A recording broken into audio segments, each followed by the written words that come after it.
Welcome back to Mythvision Podcast. I'm your host, Derek Lambert, and today I am joined by the famous, depending on who you ask, infamous Dr. Bart D. Ehrman. Welcome back. Thanks for having me again. Do you like how I painted you, depending on who it is? Well, it's very much true. It is. I was talking to friends today about the problem of academic freedom, and I was saying, man, if it weren't for academic freedom, I would have been fired 30 years ago. Bart, I always enjoy our conversations. You have a way about how you express when you teach, and it's enjoyable. You have a course that you're actually working on now that really piques my interest. As you know, I'm a weirdo. I like to get down into the weeds. Some of our conversations in the past show that. What is this one about? Something to do with the corruption, Scribal? Can you tell us about this? Yeah, this one isn't just for weirdos. This one, for a long time, scholars have recognized, and now I think over the last 20 years, lay people have recognized that we don't have the original writings of the New Testament. When somebody like, Mark wrote his gospel, he wrote something on probably with, a pen on papyrus, and we don't have that thing. And we don't have the copy that was first made of that or the copy of the copy. The copies we have of Mark are from much, much later. Our first complete copy is 300 years later.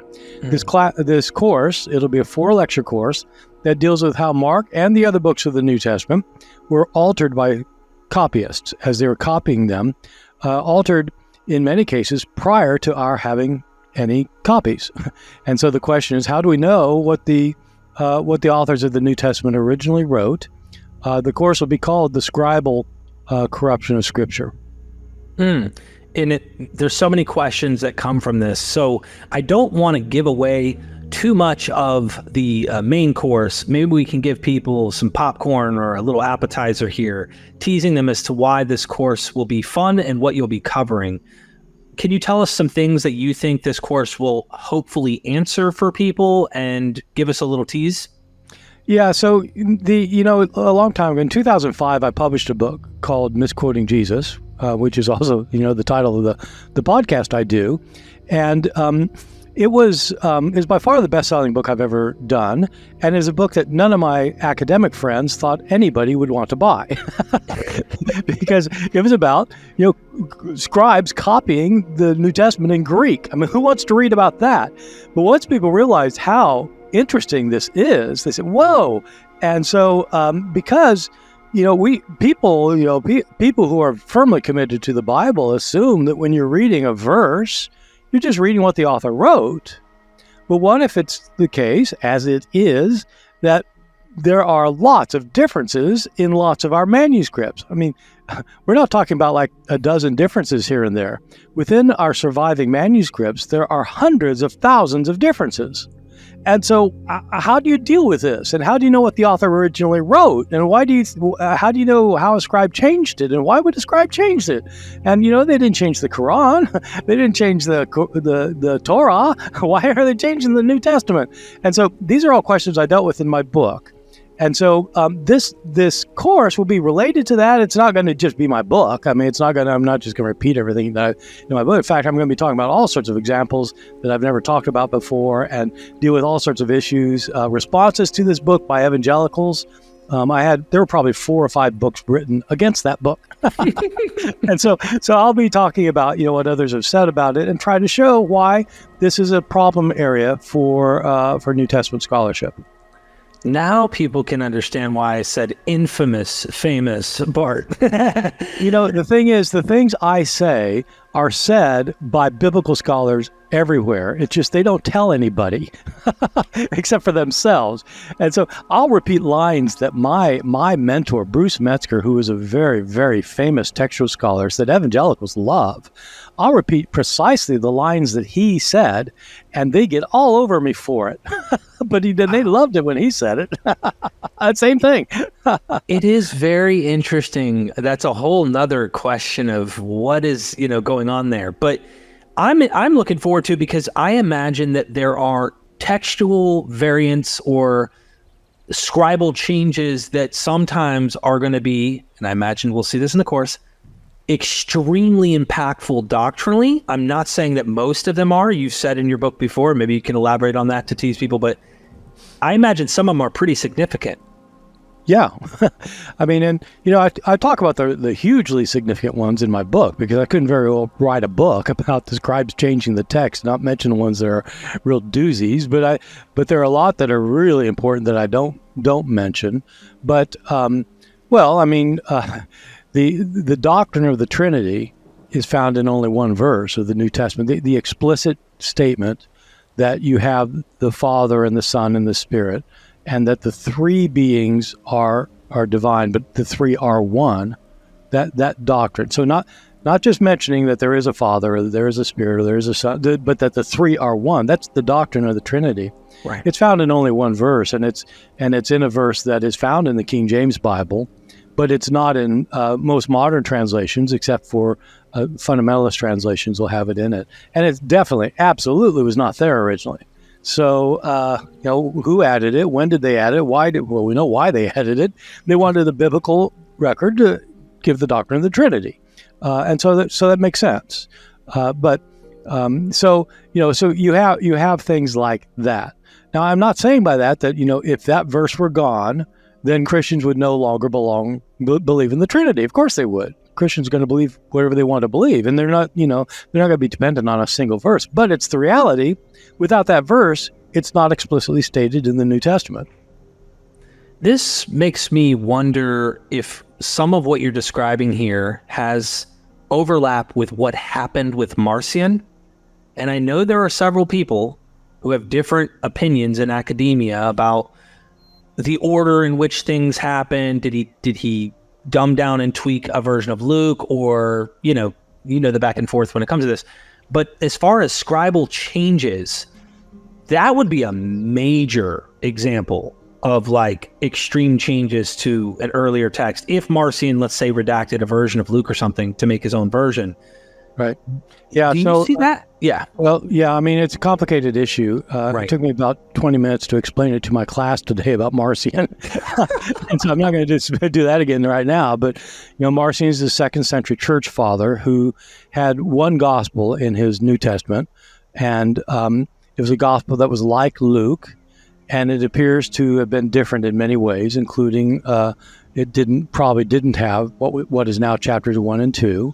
And he, according to the church fathers who opposed him, Tertullian and Epiphanius and others, Marcion had taken a copy of Luke and edited it in such a way as to make it more amenable to his own theology. And he may well have done that. Other scholars have argued that Marcion inherited a form of Luke that was radically different from our form of Luke. Other scholars, like me, think that both things are true. He probably had a form of Luke that was different in many ways from our Luke, but he also touched it up a bit, or took out bits that he didn't appreciate. And so it's very hard to say, because we don't have solid evidence for any of those views. But it's whichever view you have, it's quite clear that people were playing with the text of Luke, whether it was Marcion or somebody else, so that I think we don't have any manuscripts that lack chapters 1 and 2. Those are the chapters that tell the virgin birth story in Luke. We don't have any copies of Luke without those chapters, but I personally think that the first volume of Luke didn't have those chapters the first time it was published, that those chapters were added later.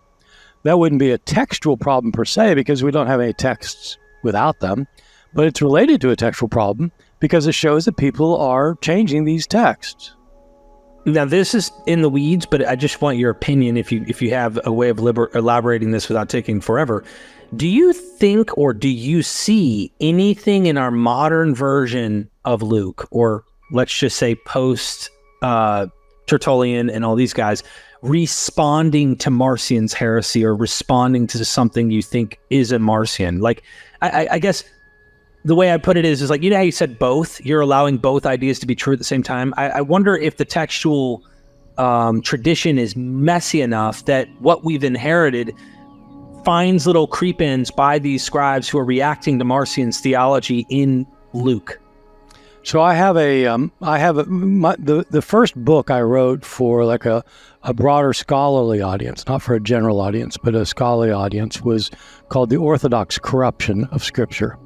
And the entire thesis of the book was that 2nd and 3rd century Christian scribes copying the New Testament changed it in places in order to make the text less usable by heretics and more usable by Orthodox people opposing heretics. And so, as an example, Marcion did not think that Jesus was fully human. He thought that Jesus was a divine being and that he couldn't be human because, well, for a variety of reasons. So we won't get into it. But so he didn't think Jesus really had flesh and blood. And I show in this book, The Orthodox Corruption of Scripture, what I'll be showing in this course, that there are passages in Luke that are intentional, look like they're intentionally changed. I think they have to be intentionally changed because there's no way these things happen by accident. There are places that were changed that do counter that understanding of Jesus as divine but not human. There are passages that elevate his humanity in a way to show that he really is a human being. And so, so, I mean, an example of that is there's a famous passage in Luke chapter 22 called it's the passage about the bloody sweat. This is where we get the idea that you're sweating blood from. It's where Jesus is in the Garden of Gethsemane, and he's sweating great drops as if of blood because he's in such deep agony. I argue, and I try to show in my book, that in fact, those two verses, which are missing from many of our best and oldest manuscripts, were not originally there, but they were added by scribes to counter the kinds of views of Christ that people like Marcion had. This guy had a lot of blood in him. That's the point. Meaning he's very human. Well, he's in deep agony, and God's not in any agony. So it's trying to show the very human side of Jesus. That's so interesting because Luke also projects Jesus to almost be without fear at all, facing death. Yeah. So there's this that's the point. Luke does that, and the scribes wanted to kind of wamp it up a bit. They got to add a little humanity here. Come on. And so it takes a while to demonstrate that. In other words, you can't just kind of say it. You've got to show what the evidence is, what manuscripts have this, that, or the other thing, why these verses don't fit into the context of Luke, why the language in these verses isn't like Luke's language. I mean, scholars have to deal with all of this stuff, but in my course, I'll be showing how they go about doing it. How do scholars go about showing that something is a change rather than the original? And so that's going to be one of the really interesting parts of the course, is getting people to see what kind of logic and what kinds of evidence scholars use. Dr. Ehrman, how many lectures will this one be?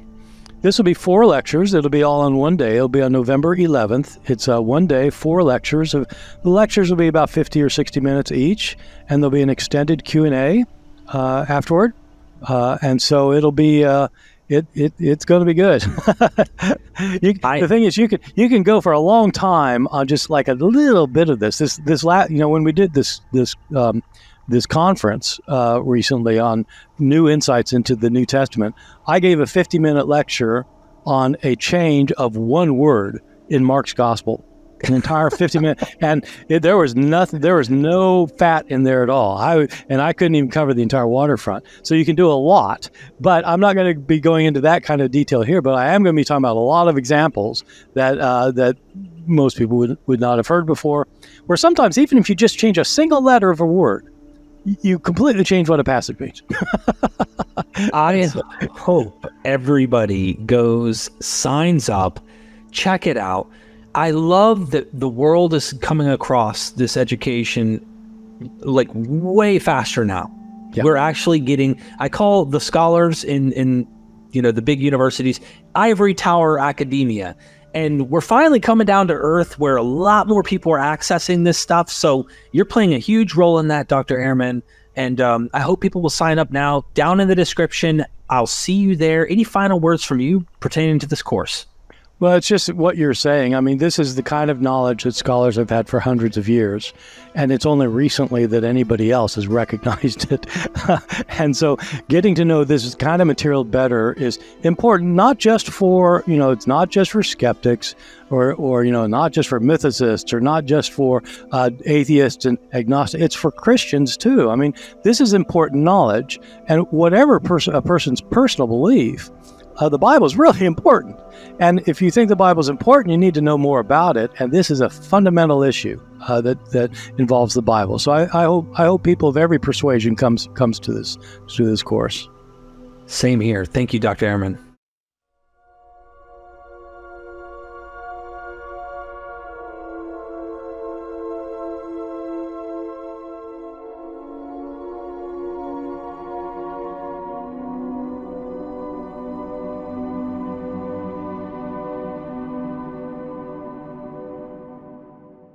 Dr. Bart D. Ehrman, welcome back to Mythvision. How are you? I'm doing well, thanks. Thanks for having me. I'm glad that you're here joining us again. You have an upcoming course, the Scribal Corruption of Scripture. Tease us with that. And then I have an anonymous supporter who absolutely loves what you do, your work. They're inspired by it. They've learned so much, and they've taught me a lot along the way, who's trying to get some questions asked. And so hopefully we can give them answers. Okay, that sounds good. Yeah. Well, the course is on November 11th. It's a Saturday. It's a 4-lecture course. Each lecture 50 to 60 minutes, with a large Q&A afterwards. It's called the Scribal Corruption of Scripture, and it's about this topic that people have gotten increasingly familiar with, about how copyists of the New Testament often changed the text they were copying, a lot of times by accident, but sometimes on purpose, creating problems for us. Since we don't have the original copies of the New Testament, or even early copies of the originals, but only copies centuries later, how do we know what the authors wrote? How do we know how scribes changed the text? How do we know why they changed the text? How do we know anything about this? Like, you're reading the Bible, you want to know what the words were, and what if you don't know the words? And so it'll be that. It's related to a book I wrote years ago called Misquoting Jesus, but it's going to be covering a lot of information not in that book, and a lot of information probably that people generally haven't heard before. Thank you so much. I'm going to go ahead and dive into these questions, just in case some might be a little more time consuming than others. And thank you to the anonymous ghost, I'll call you, who helps make this possible. Who were B.P. Grenfell and A.S. Hunt, and what contributions did their archaeological discoveries make to New Testament scholarship? Hint for Derek, Oxyrhynchus papyri. Yeah, right. Okay, here I am back in my PhD exams once more. Right. So Grenfell and Hunt were two British archaeologists who, at the end of the 19th century, wanted to discover manuscripts from the ancient world. They were classical scholars, and they wanted to find ancient manuscripts. For many centuries, people didn't even think about trying to find old manuscripts. But after the Enlightenment, scholars got interested in works from antiquity that no longer survived. And so they started going through libraries and monasteries, places where there would be books, to find them. But then eventually somebody thought, well, why don't we try to find some archaeologically?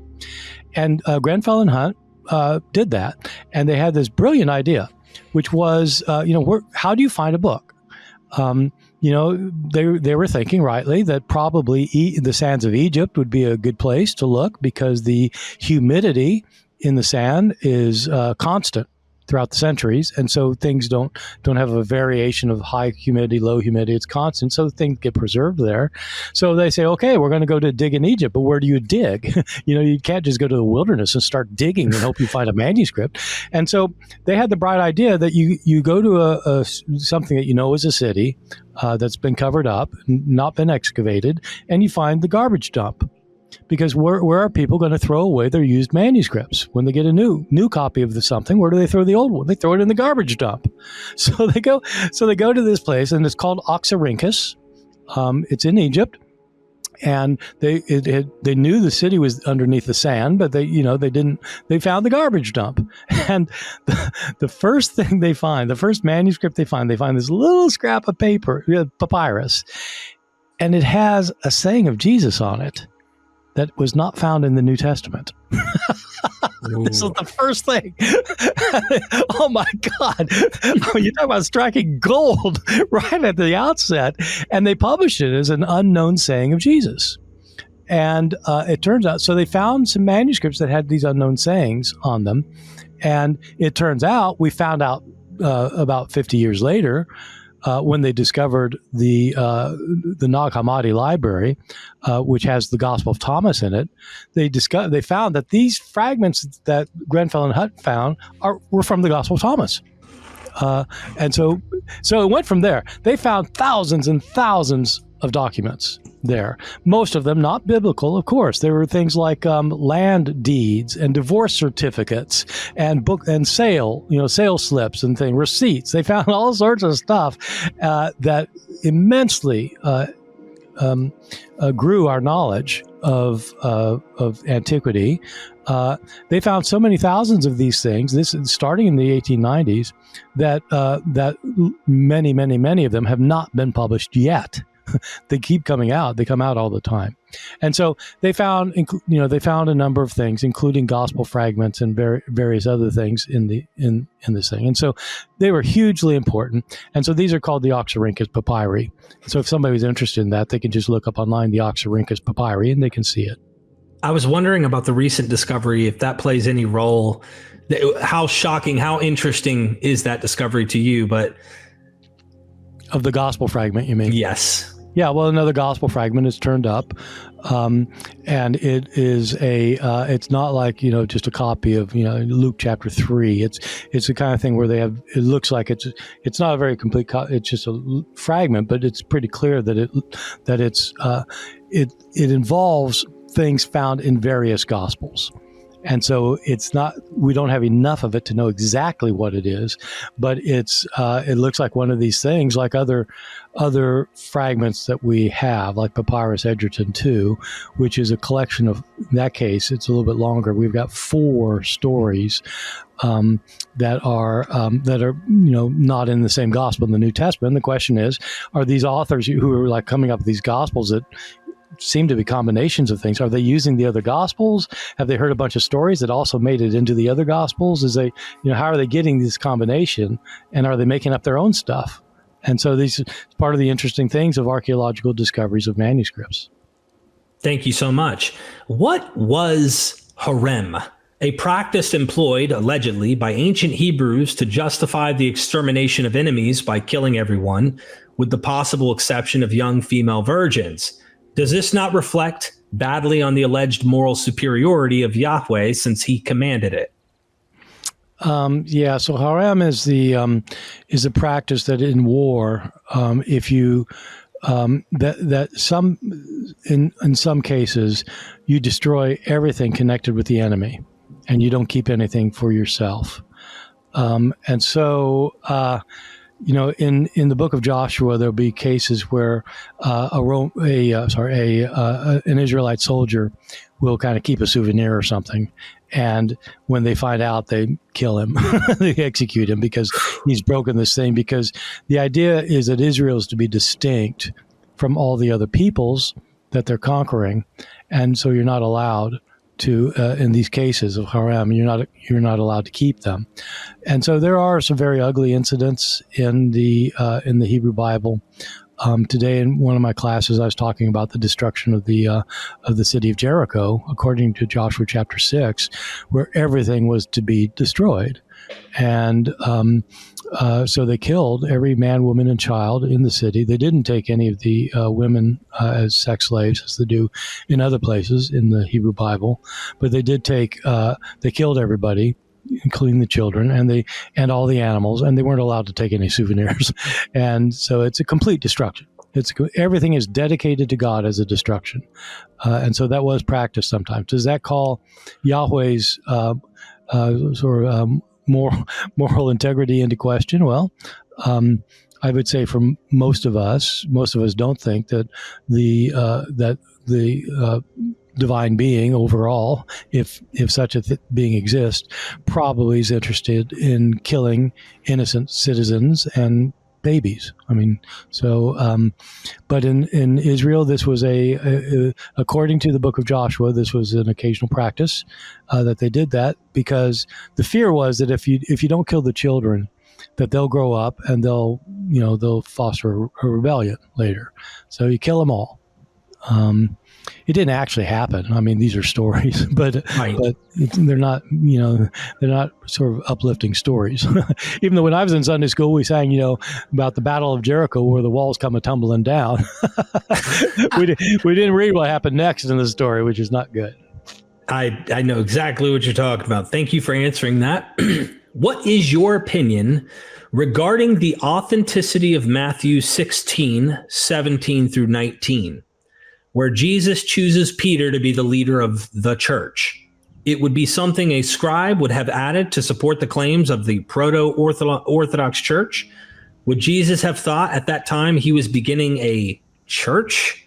The content of these verses have been a bone of contention between Protestants and Catholic regarding the doctrine of papal supremacy. Does the Peros, Petra, wordplay found in the Greek word in Aramaic, the language both would have spoken? Interestingly, it was James. Sorry, that was a question mark after both would have spoken. Interestingly, it was James rather than Peter who was elected head of the Jerusalem church after Jesus' departure. I hope that's something Yeah. No, that's Okay. a lot. One of my professors in graduate school, one of the most brilliant people I've ever known, one of the most erudite, learned people I know, named Carl Fried Froelich, wrote his PhD dissertation on this in Germany, on this passage. And so it's a very, very important passage. It's the passage where Jesus asks his disciples, who do people say that I am? And some of them say, well, some people say you're John the Baptist come back from the dead, or maybe you're Elijah, one of the prophets. And Jesus said, well, who do you say that I am? And then Peter replies, you are the Messiah, the Son of God. And Jesus blesses Peter, and he says his name at the point was his actual name is Simon. He blesses Simon, and he says, your name shall be called Petros, because on this Petra I will build my church. And so Petros is a Petros, so it's the Greek word. And the word Petros in Greek means a rock, like a stone. And he says, upon this Petra, which ends with an A instead of an OS, Petra, upon this Petra, I will build my church. Now, a Petra isn't like a stone that you'd pick up in your hand. A Petra is more like the big, massive stone on a cliff face. And so it could be a foundation stone. And so he says, upon this Petra, I will build my church. This was a huge source of debate during the Protestant Reformation and continues to be among some Protestant and Catholics about what Jesus means. Because he says you'll be called Petros, because upon this Petra, I will build my church. And in the Catholic interpretation that's come down all the way for centuries and centuries is Peter is the one upon whom Christ will build the church. And that is a play on words. You're Petros, I'll build the church on the Petra. So Peter, the first pope, is the Bishop of Rome. The first pope is the beginning of the church, and everything's built on Peter. That's the Catholic interpretation. Protestants in the 16th century started objecting to that view by pointing out, for one thing, they didn't think that Peter was the first pope that everything's built on the Catholic Church. But also they pointed out, just in terms of the interpretation of the passage, that Jesus says, you are Petros, and upon this Petra, I will build my church. It's not the same word. And Protestants have frequently argued that the Petra, the foundation stone for the church, is not the man Peter, but the confession that he made. You are the Messiah, the Son of God. It's that confession that is the Petra, and he's called Petros because he made the Petra. And so it's a play on words. And so that's the debate. So the initial question that this person was asking was, is it authentic? And I think the questioner gave us two options. That is it authentic, or was it added by scribes? And my answer is neither. I certainly don't think that Jesus historically said that, for the reasons that the questioner pointed out, that the idea that Jesus was going to build a church, in other words, that when he died, the Christian church was going to emerge, I don't think that that's something that Jesus himself talked about during his ministry. It's something that happened after his death. When his followers came to think believe he got raised from the dead, they started their own community, and that grew and grew and grew and became the Christian church. Then later they said this was all planned by Jesus.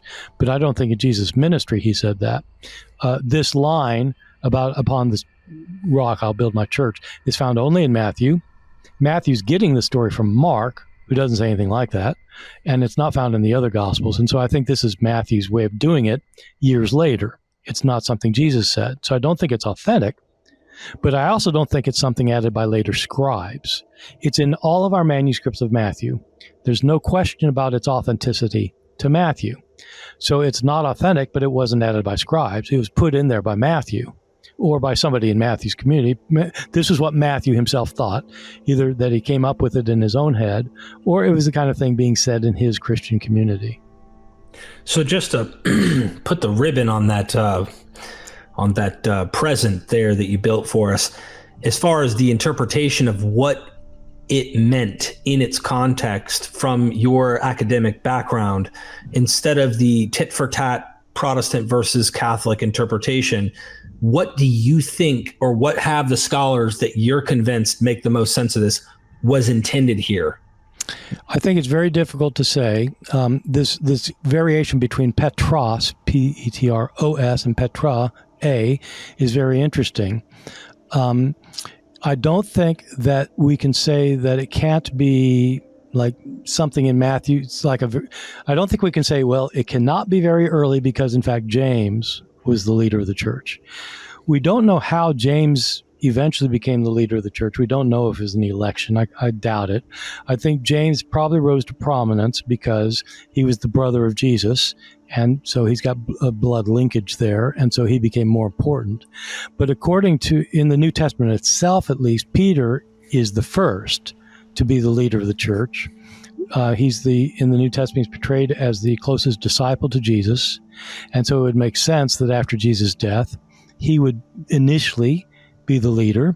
There's pretty good evidence to suggest that Peter claimed he saw Jesus after his death, whether he actually had a vision of some kind or he saw something or whatever. But it's pretty clear that he was, if not the first, one of the first to claim he had seen Jesus alive afterwards. And since he had been the chief disciple, he became the leader of the group after Jesus' death. And then it wasn't long before James came in. James, according to the New Testament, was not a follower of Jesus during his life, and so he would not have been the leader immediately after his death, because it was only later. According to Paul, James had a vision of Jesus too. I don't know how or what that happened or what it was.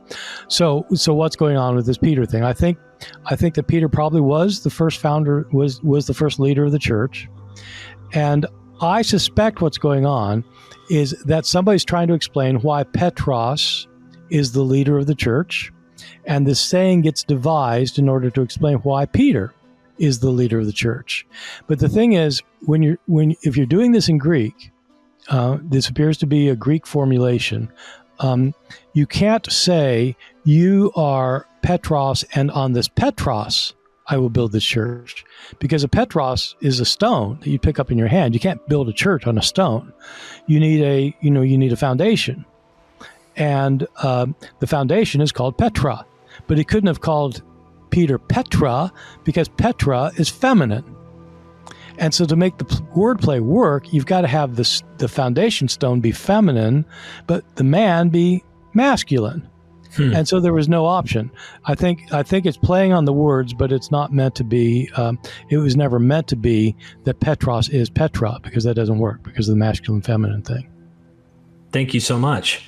This kind of ties into this idea about James. What is your opinion regarding the despoini, desposini, something like this, Desposyni, the term given to the blood relatives of Jesus in the Jerusalem church? After the death of Jesus' brother James in the 60s, the leadership passed to Simeon, Jesus' cousin, brother, ? According to tradition, do you think the family of Jesus were considering establishing a dynasty, a plan disrupted by the Jewish War of 66 to 70? It would have been better than returning to subsistence living in Galilee. Either way, you get the idea. Right. So the question is, so in the New Testament, Jesus has brothers. This is something denied in the Catholic tradition, as you know. But the Gospels are pretty clear that Jesus has brothers, James, Jude, Simon, and it's Joseph. It's a kind of a short form of Joseph. So you have those four brothers, and you've got a number of sisters and things, and so the idea is that after Jesus' death, James becomes one, and then after that Simon, and then you have this lineage. And the question is, was there an attempt at a dynasty? I don't know. Our sources of information are not very, very good about this. If I'm remembering correctly, a lot of this information comes from Hegesippus, we don't have his writings, but he's quoted by Eusebius. Hegesippus would be a 2nd century church father. Eusebius is an early 4th century church father who writes the church history, where he quotes a lot of earlier figures. And Eusebius in places does talk about the brothers of Jesus and their lineage. I don't think we know what happened to the Jerusalem church. According to one tradition, when Jesus' descendants are basically ruling this church for a while, and according to this tradition, when the Jewish uprising happened, the Christian church had a revelation that they had to get out of Jerusalem or they'd be killed, and they fled to Pella. And they kind of relocated there. I don't know if that's true or not. The stories we have of Jesus' descendants, I don't think can be verified. They can't really be disverified, but there's not a lot going for them, I think. I mean, another very famous story actually is told by Eusebius about the Emperor Domitian, who was concerned about the brothers of Jesus and what they were doing, and he found out that Jude, Jesus' brother, had descendants, and he brought them in because he was worried they'd start up a riot or something, and Christians were going to take over the world or whatever. But he brought them in, and they showed them their hands. Their hands were all calloused because they were farm workers. And he realized, man, they're not going to be a problem. They're not going to rouse an army. And so you get these stories. My point is, you get these stories, and I don't think that we can credit very many of them. I think the only thing we really know is that it does appear that James, the brother of Jesus, became a leader of the church in Jerusalem. That kind of answers the next question, like, what are your thoughts on what happened to the Jerusalem church following the end of the Jewish War in 70? Did it linger on for centuries on the fringes of the Eastern Roman Empire before passing from the scene? Your answer is, you don't know. I don't know. I don't think we really know. I think, Jerusalem for a long time, especially after 135. So for people who don't know how this works, the first Jewish uprising was in 66 and lasted till the year 73 with the fall of Masada, when the Romans wiped out the opposition. But then there was a second uprising in the year 132, so about 100 years after Jesus' death. There's another uprising, a revolt led by a figure named Bar Kokhba, and that's called the Bar Kokhba revolt. That again, the Romans wiped them out and it was in the year 135. And at that point, Jews were forbidden to enter into Jerusalem, and so they converted Jerusalem into a pagan city, Aelia Capitolina, and built a pagan temple on the mount, the Temple Mount, and the temple had been destroyed for a long time. And so after that point, there weren't Jews allowed in Jerusalem, and there wasn't really much of a Christian presence until the 4th century. And so there's no recollection later of much of a Christian presence there. And it really isn't until the beginning of the 4th century when there begins to be a cult to Stephen, the first martyr, that arises in Jerusalem. And then Jerusalem started becoming another point of attraction for Christians when they started thinking about it as the place Jesus died and the place where Stephen died. And then it started becoming an important Christian place again, but for hundreds of years it hadn't been. Thank you for that. When do you believe a first version of the New Testament may have been compiled by the Proto-Orthodox Church, even if it differs from the one we have now? Scholar David Trobitz, in his book, The First Edition of the New Testament, has advanced the argument it may have been early as the second half of the 2nd century, perhaps somewhere in Asia Minor, as a response to the version produced by Marcion in the 140s. So David Trowbridge is a well-read and learned scholar. I think his book is completely wrong, and I think that the evidence that he adduces for his view simply does not work. I think it's really, it's not difficult to show why the evidence he adduces it just doesn't work. Marcion is the first figure that we know about who compiled something like a collection of Christian scriptures. There may have been people earlier than him, but we don't know. Marcion is this figure who is a teacher who had a particular view of Christianity that he said was inspired by the Apostle Paul, that maintained that the God of the Old Testament was literally a different God from the God of Jesus, that there are two gods, and that the God of Jesus was a God of love who is trying to save people from the God of wrath, the God of the Old Testament. Marcion believed that's what Paul taught, and so he collected a group of books that supported this view. His collection of Christian books excluded the Old Testament altogether, because that was the book of the Jewish God, the God of wrath. It included 10 letters of Paul and a gospel that was very much like our Gospel of Luke. And so that was his collection of scriptures. And the argument many people have made is that the Proto-Orthodox Christians responded to that by expanding his gospel collection into 4 gospels and expanding his Pauline collection into 13 letters plus letters by Peter and by James and by John and so forth. And so the idea is that the Orthodox collection that we ended up with is in some part a response to Marcion. That may be right, but I think that's completely overly simplified. We don't know when there was a circulation of Proto-Orthodox books. What we can say is that there were collections of books. People certainly had collections of Paul's letters already by the end of the 1st century. And it kind of makes sense. It doesn't mean that they're collecting the New Testament. But, if you want to know what Paul said, because he's important to you, then you get as many letters of his as you can. People collected gospels. We know this because we have gospel manuscripts that have more than one gospel in them from around the year 200. And so the people are collecting books. When did somebody start collecting them and saying these are the authoritative texts? We don't have the evidence to say one way or the other. I think there's no way it was happening at the end of the 2nd century. The evidence against that is so overwhelming that I think there's no way.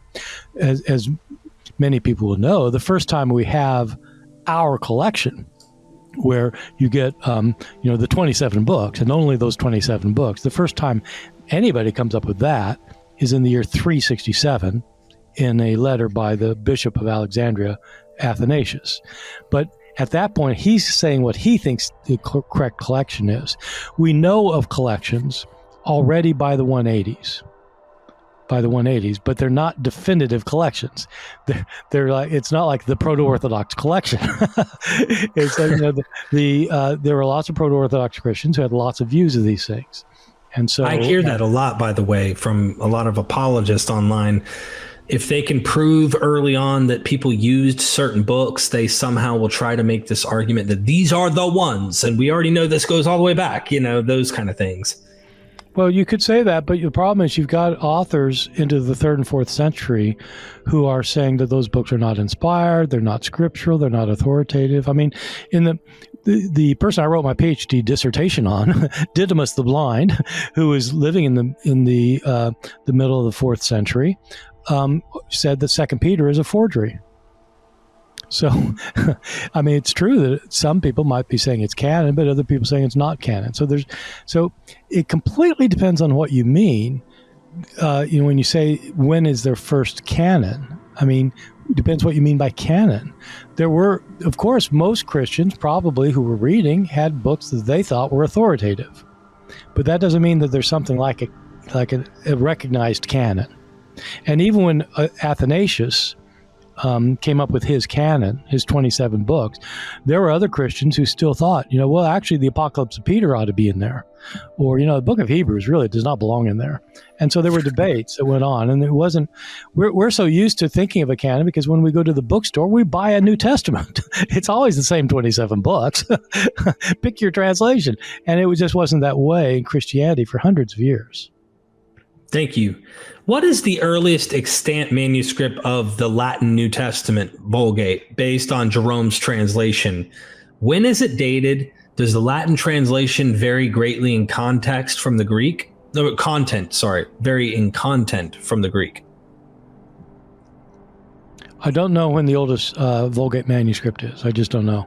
The Vulgate does differ in many ways from the Greek New Testament.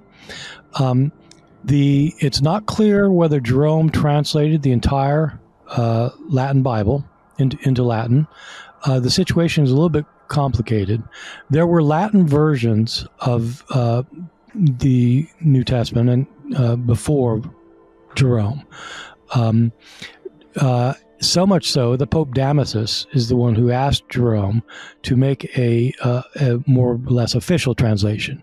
The problem was there were so many translations that all of them were different from each other, and they wanted to have a kind of a standardized edition. And so Jerome apparently did do the translation of the Gospels, but it's not clear at all that he did the rest of the New Testament. It was probably followers of Jerome that did other books. So Jerome, so probably sometime in the early 5th century is when we start getting these. But we have Latin manuscripts that are they are translations done before Jerome. And for those who are interested in what the oldest form of the New Testament was, those old Latin manuscripts, as they're called, are more important than the Vulgate done by Jerome and his successors. There are things. For example, this passage that affirms the Trinity, that there are three in heaven, the Father, the Word, and the Spirit, and these three are one, that is found in the Vulgate, the Latin Vulgate, even though it's not in the early Greek manuscripts. And so that's something to think. Maybe it came into the New Testament from Latin sources, for example. But even when we say the Vulgate, there are different manuscripts of the Vulgate. There are many, many thousand manuscripts of the Vulgate. There are far more manuscripts of the Vulgate, Latin Vulgate, than there are of the Greek New Testament. And these differ from each other, so that there are different standard editions of the Vulgate.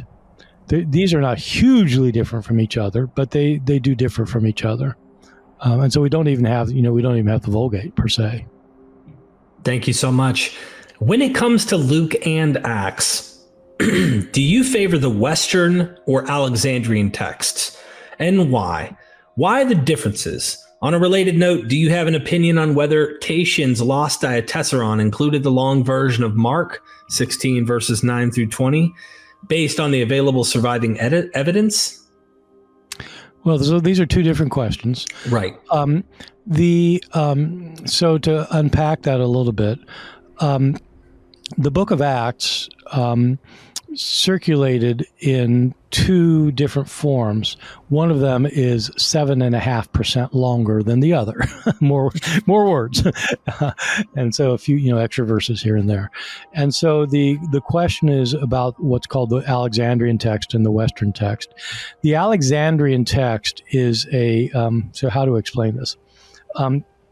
When we look at Greek manuscripts of the New Testament, since the 18th century, scholars have recognized that a lot of manuscripts have a lot of similarities to one another whenever there are differences among the manuscripts. And so suppose you've got a verse, and some manuscripts read it one way, and some have a different wording, either a slightly different wording or major different wording, or maybe some manuscripts have it, some manuscripts don't have it, something like that. When you look at enough manuscripts after a while, you realize that some manuscripts typically agree with each other a lot, and other manuscripts typically agree with each other a lot. And so scholars came up with the idea in the 17th century of grouping manuscripts according to their similarities in places where they differ, where there were manuscript differences. Mm-hmm. And so these became textual families. And eventually they came to be called text types of text. The Alexandrian type of text is a form, it's a group of manuscripts that scholars arrange together because they agree with each other so often. Whenever there are differences among manuscripts, these tend to agree a lot, and they're called Alexandrian because it appears that this form of the text, these manuscripts seem to descend from manuscripts that originated in Alexandria, Egypt. Okay, Western text manuscripts have, when there are differences, they tend to disagree with the Alexandrian manuscripts, but they agree with each other. And they're called Western, which is a bit of a misnomer because they actually can't be located necessarily to Western Christendom. But when people came up with these designations, they thought that these were manuscripts, for example, that were connected with Rome or someplace in the West. So, with all that said, the Book of Acts is found differently in the Alexandrian manuscripts than in these Western manuscripts. And it's a big difference, 7.5% difference. And so the question is, which one is the original form, or the most original form? Most scholars would agree that what we call the Alexandrian text is the most original form for the Book of Acts. The question is, how do you get this Western form? And there have been a lot of interesting theories about that. One interesting theory is that Luke, the author, whoever he really was, we call Luke, that the author himself produced two versions of Acts. That he produced the Alexandrian version, say that's the first one, then later he decided to expand it a bit, and that became the Western version. Or the Alexandrian version was in circulation, and some scribe or some other person decided to make a new edition of it that expanded it significantly. So that would account for the Western manuscripts. So there are lots of theories that have gone over the years, and people have these debates. There are entire books written on this. I ain't going to solve it here, but most scholars agree that the Alexandrian text is probably the older form of the text. Thank you. And then I think it was the idea about whether Tatian's Diatessaron included a long version of Mark 16:9 through 20 based on the available surviving evidence. Well, I doubt it. I mean, so just to back up on that one, so the Diatessaron is the name of a form of the Gospels produced by the mid-2nd century Syrian church father Tatian.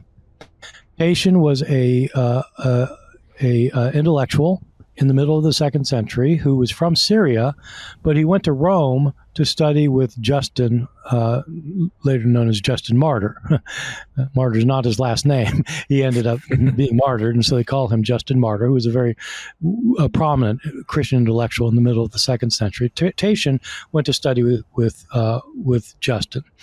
And after Justin died, Tatian produced an edition of the Gospels that took the 4 Gospels, Matthew, Mark, Luke, and John, and put them together into one consolidated edition.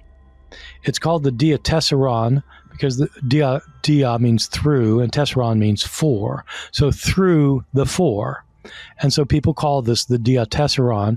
And what he would do is, if you have the same story in Matthew, Mark, and Luke, you conflate them. And so you get a bigger story where all the details in Mark and all the details in Matthew, the details in Luke are all put together. Or if the same story is in John, you throw that one in and you come up with a larger version of that story.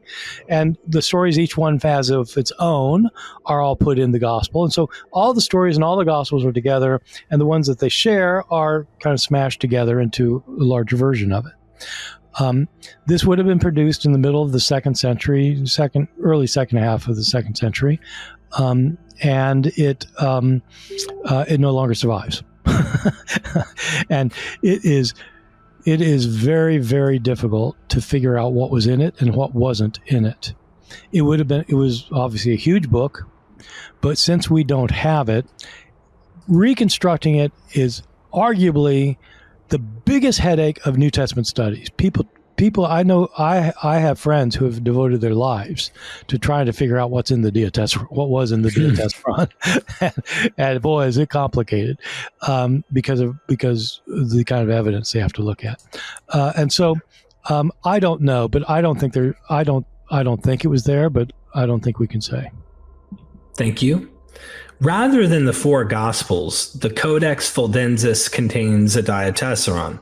Although you mentioned in an earlier Q&A that the one compiled by Tatian has not survived, do you believe the version found in Fuldensis may be modeled on this lost text? So Fuldensis is a Latin manuscript that has a gospel harmony. And a gospel harmony is when you take the four Gospels and you put them together into a fuller text. And some people have thought the Fuldensis is closely related to the Diatessaron. Some people have claimed it is the Diatessaron, which seems unlikely, very unlikely.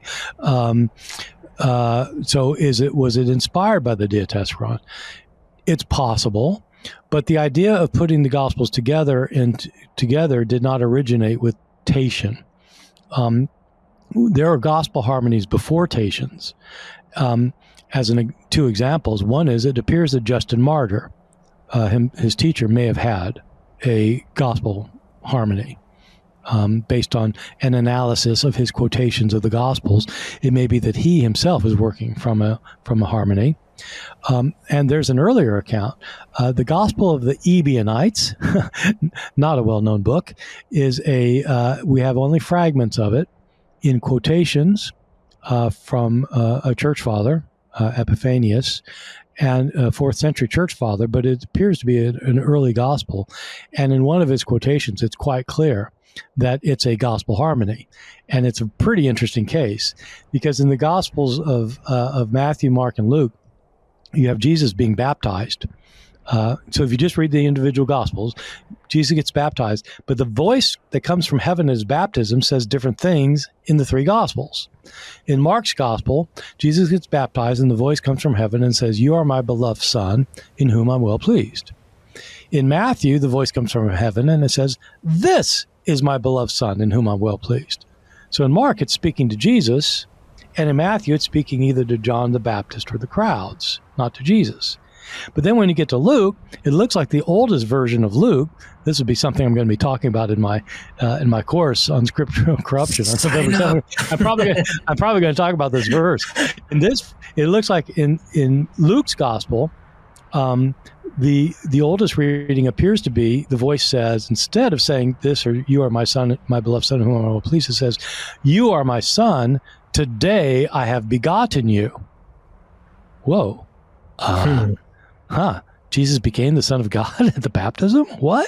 But that looks like it's the oldest reading.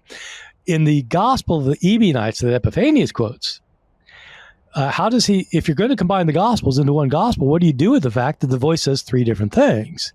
Well, what the Gospel of the Ebionites did is it said that the voice came 3 times.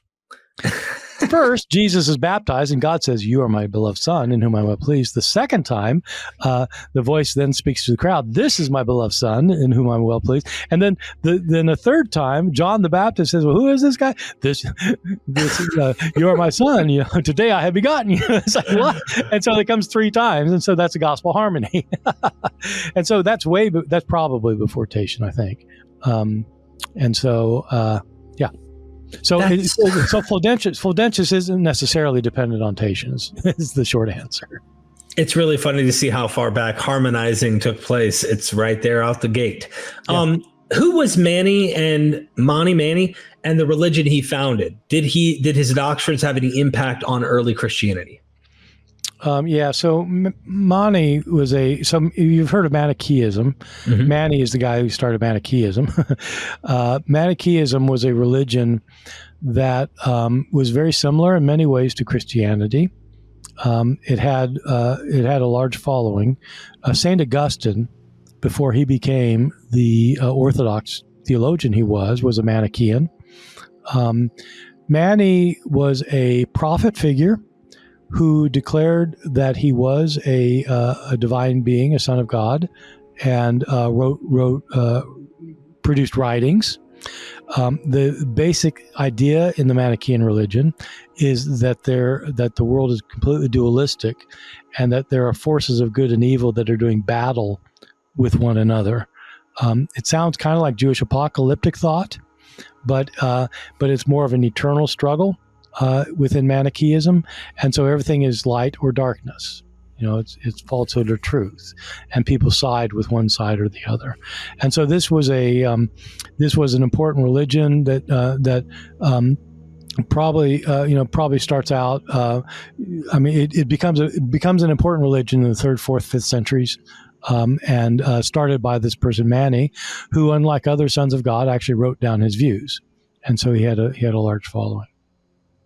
And I suspect, obviously, he pointed out some of his doctrines, but he probably had a major impact in many ways. Do you think that that impact trickled into and remained in certain versions of Christianity as time went by? It's not clear to me that they did. The dualism has long been a feature of Christianity, where we think of the devil and God on opposite sides, the demons and the angels, and you think of truth and falsehood, and you think of heaven and hell and all these things. And most of that could be picked up from non-Manichaean sources. I think a lot of Christian theology was being formulated independently of Manichaeism, but the dualism still, I think, is attractive to people, because I think for some reason people, at least in our world, tend to think in dualistic terms. Thank you, Dr. Ehrman. What is the Book of Jubilees? Right. So Jubilees is a Jewish writing. It's not in the Hebrew Bible, and it's not one of the Apocrypha. It's usually designated as a pseudepigraphon. So it's a pseudepigraphic work. It's not part of the the Roman Catholic canon, let alone the Protestant canon. It actually is considered canonical in the Ethiopic Church as one of the scriptural books, and also among Ethiopic Jews. It's a 50 chapter book that claims to be a revelation from God to Moses, and so it's a book of kind of like a book of laws, explaining parts of Genesis. Sometimes it's called the smaller or the lesser Genesis, and so it was a book that was pretty much on the margins of consideration, except in Ethiopia, till the discovery of the Dead Sea Scrolls. It was a book that was found among the Dead Sea Scrolls, and so scholars' interest in the book was reignited with the discovery of the Dead Sea Scrolls. So there's been a lot of scholarship on it. So the basic answer is it's a Jewish book allegedly by Moses that is not accepted as canonical. What's interesting about this book, just given a little tease of my conversation with Dead Sea Scroll scholar Matthew Munger, is he pointed out that it's evidence that there was no solid, firm, this is the canon, that they're still kind of molding and adapting ideas and stuff. And it's a rewrite of Genesis in a way, is what he said. So it was just really interesting, to add to what That's you're right. saying, how they did that. It's fascinating. Well, no, that's right.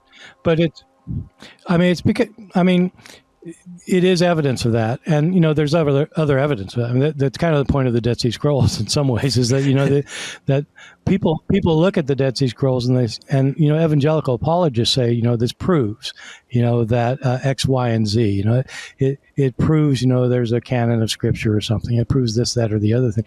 And in fact, you have all these books among the Dead Sea Scrolls, including First Enoch, which is hugely important among Jews in that community.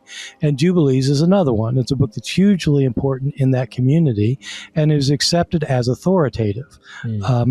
And so the idea that you have this kind of canon by the time of Jesus that all Jews agree on is simply not true. And that's one of the virtues of the Dead Sea Scrolls for us as scholars today. Thank you so much. Thank you so much. You keep telling us about the scribal corruption. This course we opened up to this whole session with. Again, what are we looking at here, Dr. Ehrman? Well, we're looking at a 4-lecture course. It's dealing with this kind of issue about how scribes were copying their texts changed them. And it's not going to be just the fact that they changed them. I think a lot of people know that. And a lot of people may know that we don't have the originals and we don't have, the first copies of the originals, and they know things have been changed. But in this course, I'm going to go much deeper and to talk about things like how do you go about analyzing a text? How do you know what the author wrote? And why don't you have more examples of this in the English Bibles that we buy?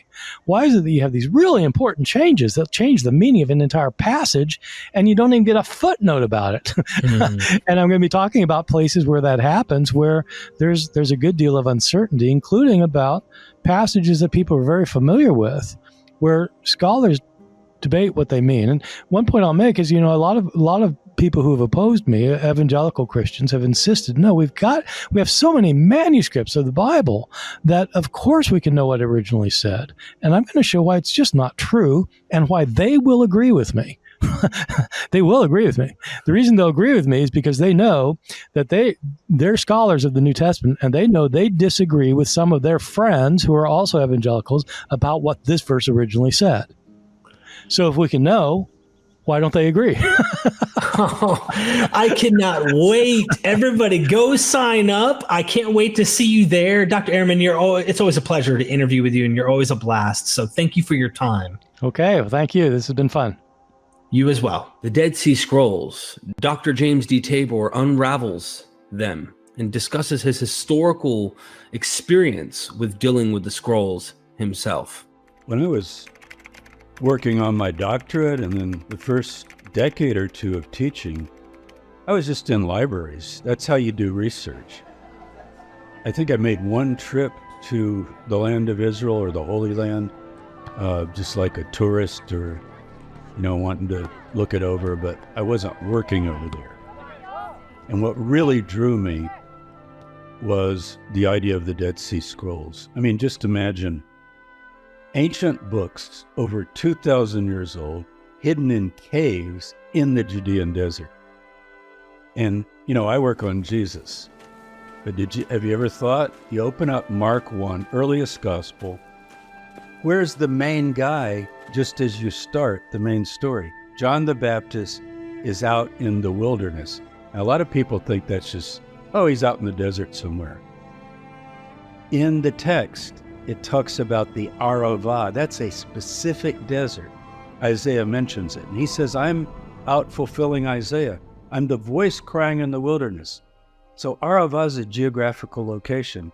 It's the Dead Sea Valley, that desert. So he's actually out there. So right away you're connected to Jesus. And then he says the time is fulfilled. And then Jesus comes along and gets baptized and so forth. So I knew something about the scrolls, but to go to that desert, I'm telling you, and to be where they were found in 1947. I started going in 1991 or 2 to the desert, and it's just drawn me like a magnet. I've probably been back 80 to 100 times. I've never been to the Holy Land or Israel or Palestine without going to the desert. I've stayed in the desert for over a month before, right at Qumran, in a kibbutz there. And you begin to feel it like at night, the stars and so forth. I don't know how many people know it's the lowest spot on earth. It's just such a special place. And why was this group there? I got intrigued with it, the caves. I spent countless hours walking up and down those caves. The first caves I went to were the caves where Dead Sea Scrolls were found. I'll never forget the time I found Cave 1. That's the one discovered by the Bedouin shepherds by accident. They threw a rock and it has a kind of upper hole. Now when you go, it's been opened up because the archaeologists came and took everything out. But back in 1947, it was just a lucky chance. You throw a rock in a cave thinking maybe there's treasure in there. And they were disappointed, broken pottery. But then they thought, well, maybe. So they went in there. And literally, it's just like a kind of a mystery story out of, Aladdin or something. You go into a cave and there could be something there. You picture candlelight and so forth. And there was 10 jars in that cave. It changed history. But 9 of them were empty. One of them had 7 scrolls in it. This is just amazing. One of the 7 was a complete copy of the book of Isaiah. You know, our oldest copy of Isaiah at that time was 1000 CE or AD. Once this was dated, it's 1,000 years earlier, even more than 1,000 years earlier. It's back before the time of Jesus. That is, we're finally talking about books and scrolls and physical objects that were around in the time of Jesus. I work on early Christianity. So John the Baptist is out in that area. After Jesus is baptized, I don't know if you recall, what does he do immediately? He goes out into the wilderness, that same wilderness, 40 days and 40 nights, like Moses and like Elijah. So that desert experience just fired me up from the start. But then I started working there officially, meaning going on expeditions, excavating, doing projects there, and also studying the Dead Sea Scrolls. So I've been studying the Dead Sea Scrolls for 30 years.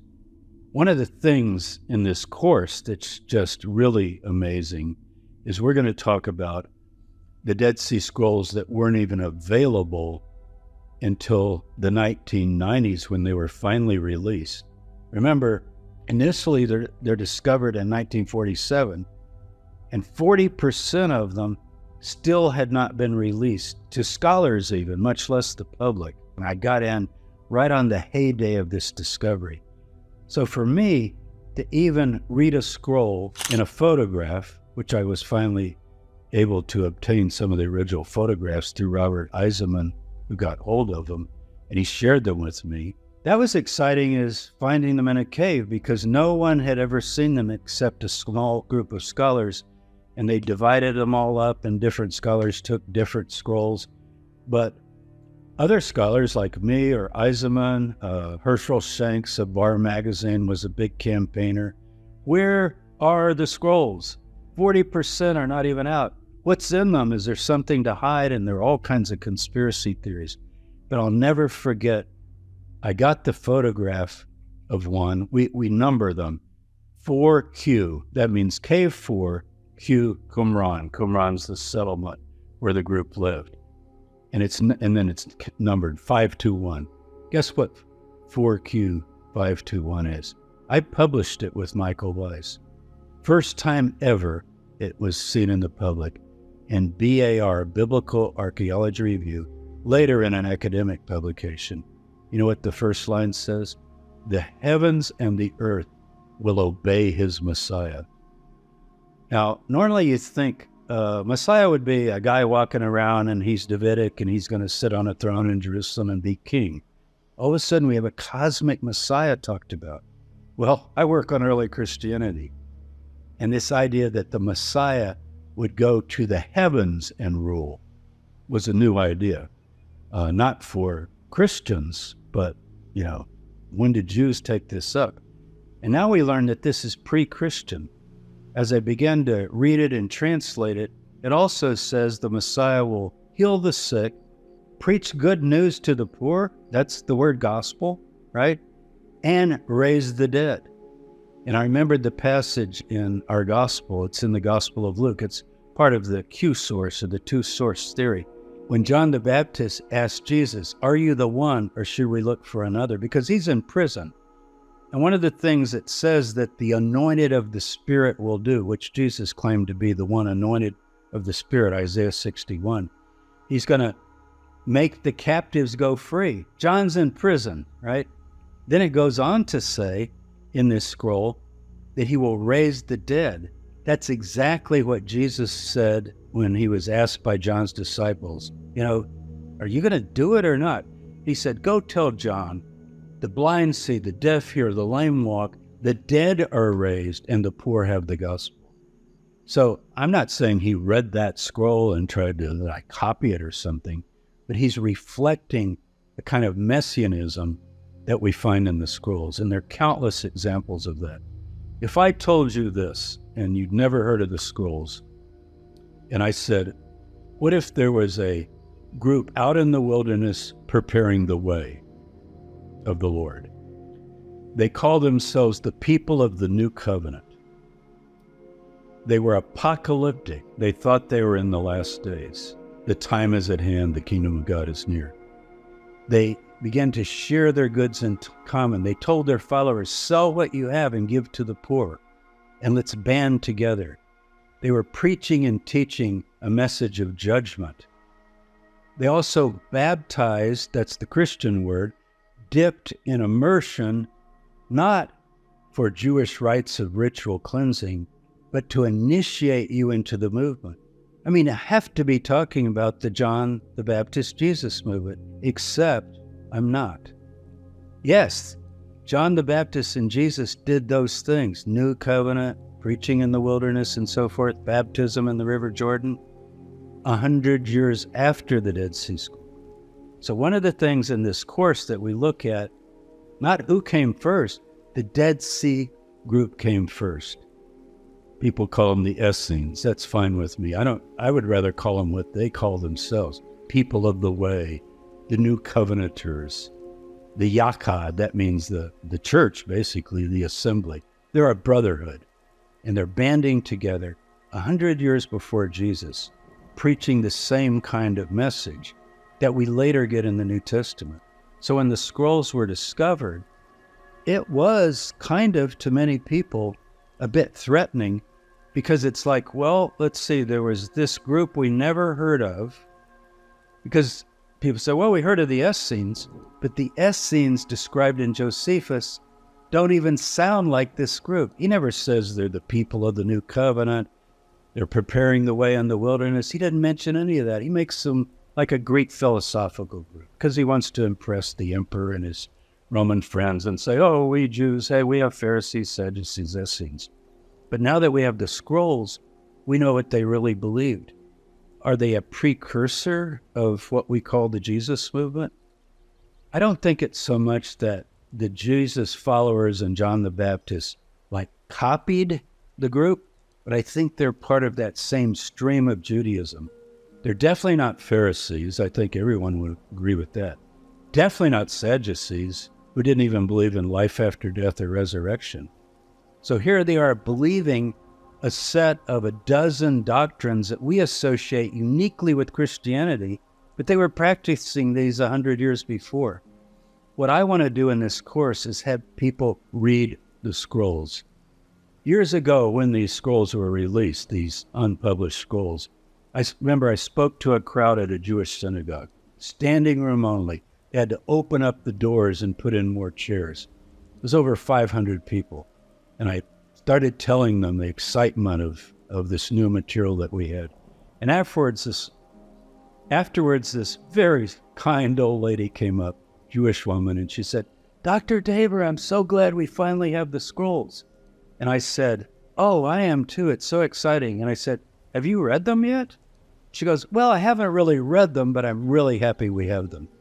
And I think that's where a lot of people are.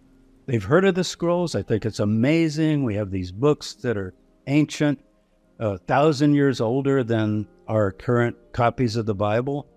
But what do they say? So in this course, you know what we do? We read the scrolls. English translation, of course, and we go through all the main scrolls. So it's actually a thorough class in which we delve into the scrolls. I don't just lecture you and tell you what they are. I literally have the scrolls out, not the rolled out scrolls, but a printed book. And I say, now notice in column 1, line 2, what is this? And I point out, this is the time for preparing the way in the wilderness. And we're reading a text that was written 150 years before Jesus said, this is the time for preparing the way in the wilderness. What we're doing is we're uncovering the real background of early Christianity. People say, well, the background of Christianity and Jesus is Judaism. Judaism is very, very diverse. No, the background of early Christianity is the Dead Sea Scrolls. And yet, many, many Christians who are very interested in Jesus, also Jews who are interested in their Judaism, don't really realize or don't take the time or don't even have the opportunity to read the scrolls themselves and see what kind of movement this was. It's just amazing. And there's so many things that we do in the course that are done in a classroom, in a university, or in a college, in an in-depth course. We really dive in. It's got 10 lessons, and by the time you finish the 10th lesson, you know, you're kind of a mini scroll expert. I mean, you really have read the scrolls, and it's just surprise after surprise. I can't wait to share it with students. And one of the things we're going to do, this is unique, I think, we're going to have Zoom meetings. And I don't mean a webinar where people come and I talk and give another lecture. That's, you know, they're doing that when they see the course. No, they come and we gather everybody around that is, you know, taken the course. And then we start talking together and answering questions and responding. And, you know, it's just like in the university when I teach my classes. I know all professors say this, but I'm telling you it's true. I sometimes learn as much from my students as I do from my teachers at Chicago or the graduate schools I went to, because they're coming at it new and they say, well, what is this phrase and what is that and why does it say this and that? And so I do this, I absolutely enjoy it. And to see people that have studied the Bible, whether they're Jews or Christians or even secular, everybody's interested in ancient manuscripts. Everybody's interested in old caves that hold treasures. And in this case, the treasures are just astounding. Just imagine unrolling a scroll and reading something that hasn't been looked at in 2,000 years. It's amazing. One of the things I'm going to reveal in the course, and, you know, I'm going to be mysterious here, but I did make a major archaeological discovery while I was at Qumran, excavating and surveying and trying to figure out what was what. I've excavated there 3 different times, and I made a discovery. Now, I tell you what it wasn't. It wasn't a jar full of scrolls. It wasn't a coin on the ground. I've done that many times at 7 different excavations all over the country. At Qumran, that's where the Dead Sea Scroll community lived. I started thinking about where something might be. I literally pasted off and mapped it out using the scrolls, and I found the place I was looking for. I got an anthropologist. I won't say his name now, but it's all revealed in the course. Just trying to tantalize you a little bit here. And we confirmed scientifically that I was right. And it has to do with one of the most important things in the lives of this community. It has to do with a certain kind of holiness that they followed. And we weren't really sure what it was or how they would work all this out. But it has to do with observing the Torah, and we figured it out. So there's a mystery for you. Ladies and gentlemen, I just edited a full course by Dr. James D. Tabor on the Dead Sea Scrolls, and today we're discussing, what is it, James, the top 4 parallels to Jesus with the Dead Sea Scrolls? Yeah, whenever people even see the title of the course, you know, there's the Dead Sea Scrolls and there's Jesus. But Jesus and the Dead Sea Scrolls, Jesus in the Dead Sea Scrolls, we're not doing that. I don't think that's actually a valid position. But why would you pair those? And I was just going to give you the top 4 reasons. And what do you think? I'm excited. Look, I edited this thing, and I know what kind of masterpiece you've put into this. In fact, I'm rewatching it now, James, and it's remarkable how deep you go into the history and what are the implications of this. So first of all, I might ask the question, like, why are we paralleling this to Jesus before we open this can of worms? Okay, let me start by saying every one of these parallels, these 4 we're going to cover now, you could not say about any other groups that we know from ancient Judaism. So everybody's heard of the Pharisees. That's in the New Testament. Everybody's heard of the Sadducees. The Sadducees and the Pharisees do not share any of these. Now, if the Essenes is the group that wrote the scrolls, and there's a whole lecture on that, we're not going to do that today, but, maybe you could parallel them partly from that. But our only account of the Essenes is Josephus, and he doesn't mention any of these four. In other words, I'm going to give you the top four, and Josephus is describing the Essenes, and he doesn't mention any of these. It doesn't mean he's not describing this group, but it means that he doesn't want you to know because he's probably trying to protect them. Remember, Josephus writes after the Jewish war. Total disaster for the country, the temple, the city of Jerusalem is brought down, and this group is scattered. And I think he likes them, he admires them. He says in his biography that when he was a teenager, 17, 18 years old, that he went in the desert for 3 years and studied with a desert prophet or figure. So he probably has some sympathy, although he's gone on in his life. He even knows the emperor of Rome, Vespasian, and so forth. So, you ready for the top four? They can be in any order, but I'm going to start with the one that I think shocked you the most because we were talking about this very recently. When I say New Covenant, and you hold up a Bible, and it's got Old Testament, New Testament, and you open it up, and the Apostle Paul talks about we are ministers of a new covenant. If you think about Jewish literature before the time of Jesus, guess what? There is no group that I know of in any record, say from the exile, 6th century BC, all the way down to the destruction of Jerusalem in 70. There's no group that says, oh, the new covenant's here. We're the people of the new covenant. This group calls themselves the New Covenanters. Wow, think about that.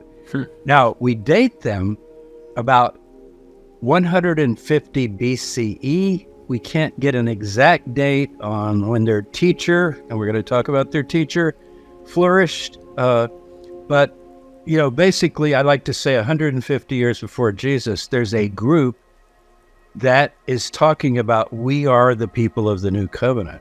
Now that comes from Jeremiah 31, verse 31. It's easy to remember. 31:31. And what does it say?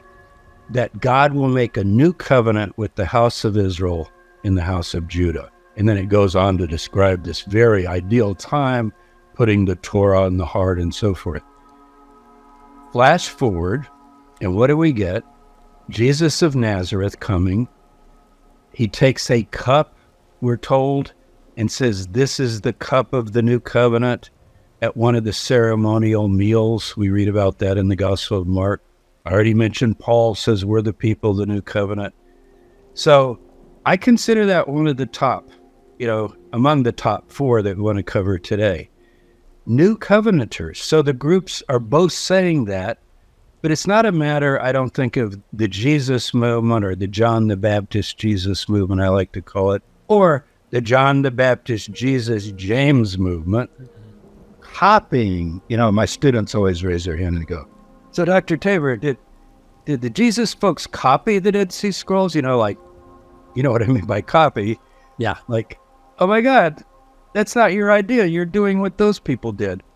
Like little kids, you copied. Not like that at all. But they are reading the same text.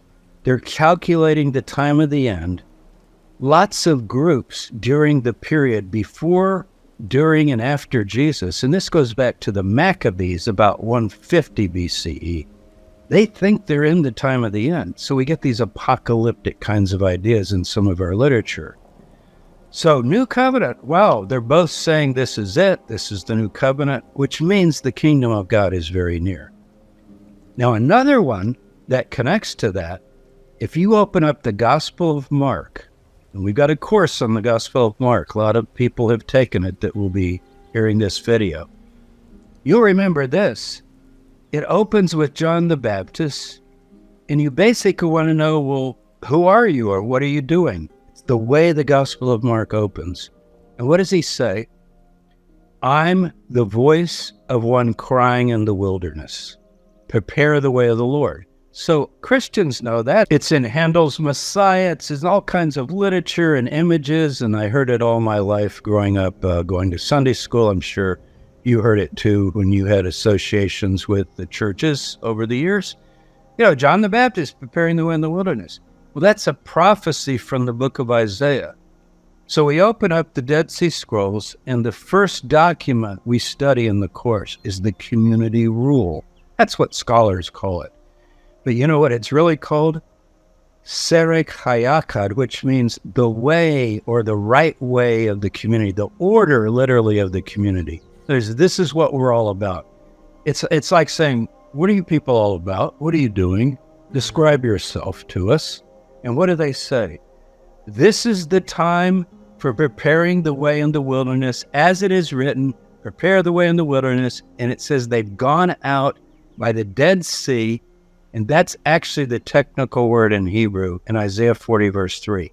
It uses the word desert, but it also uses Arava. And Arava is geographical.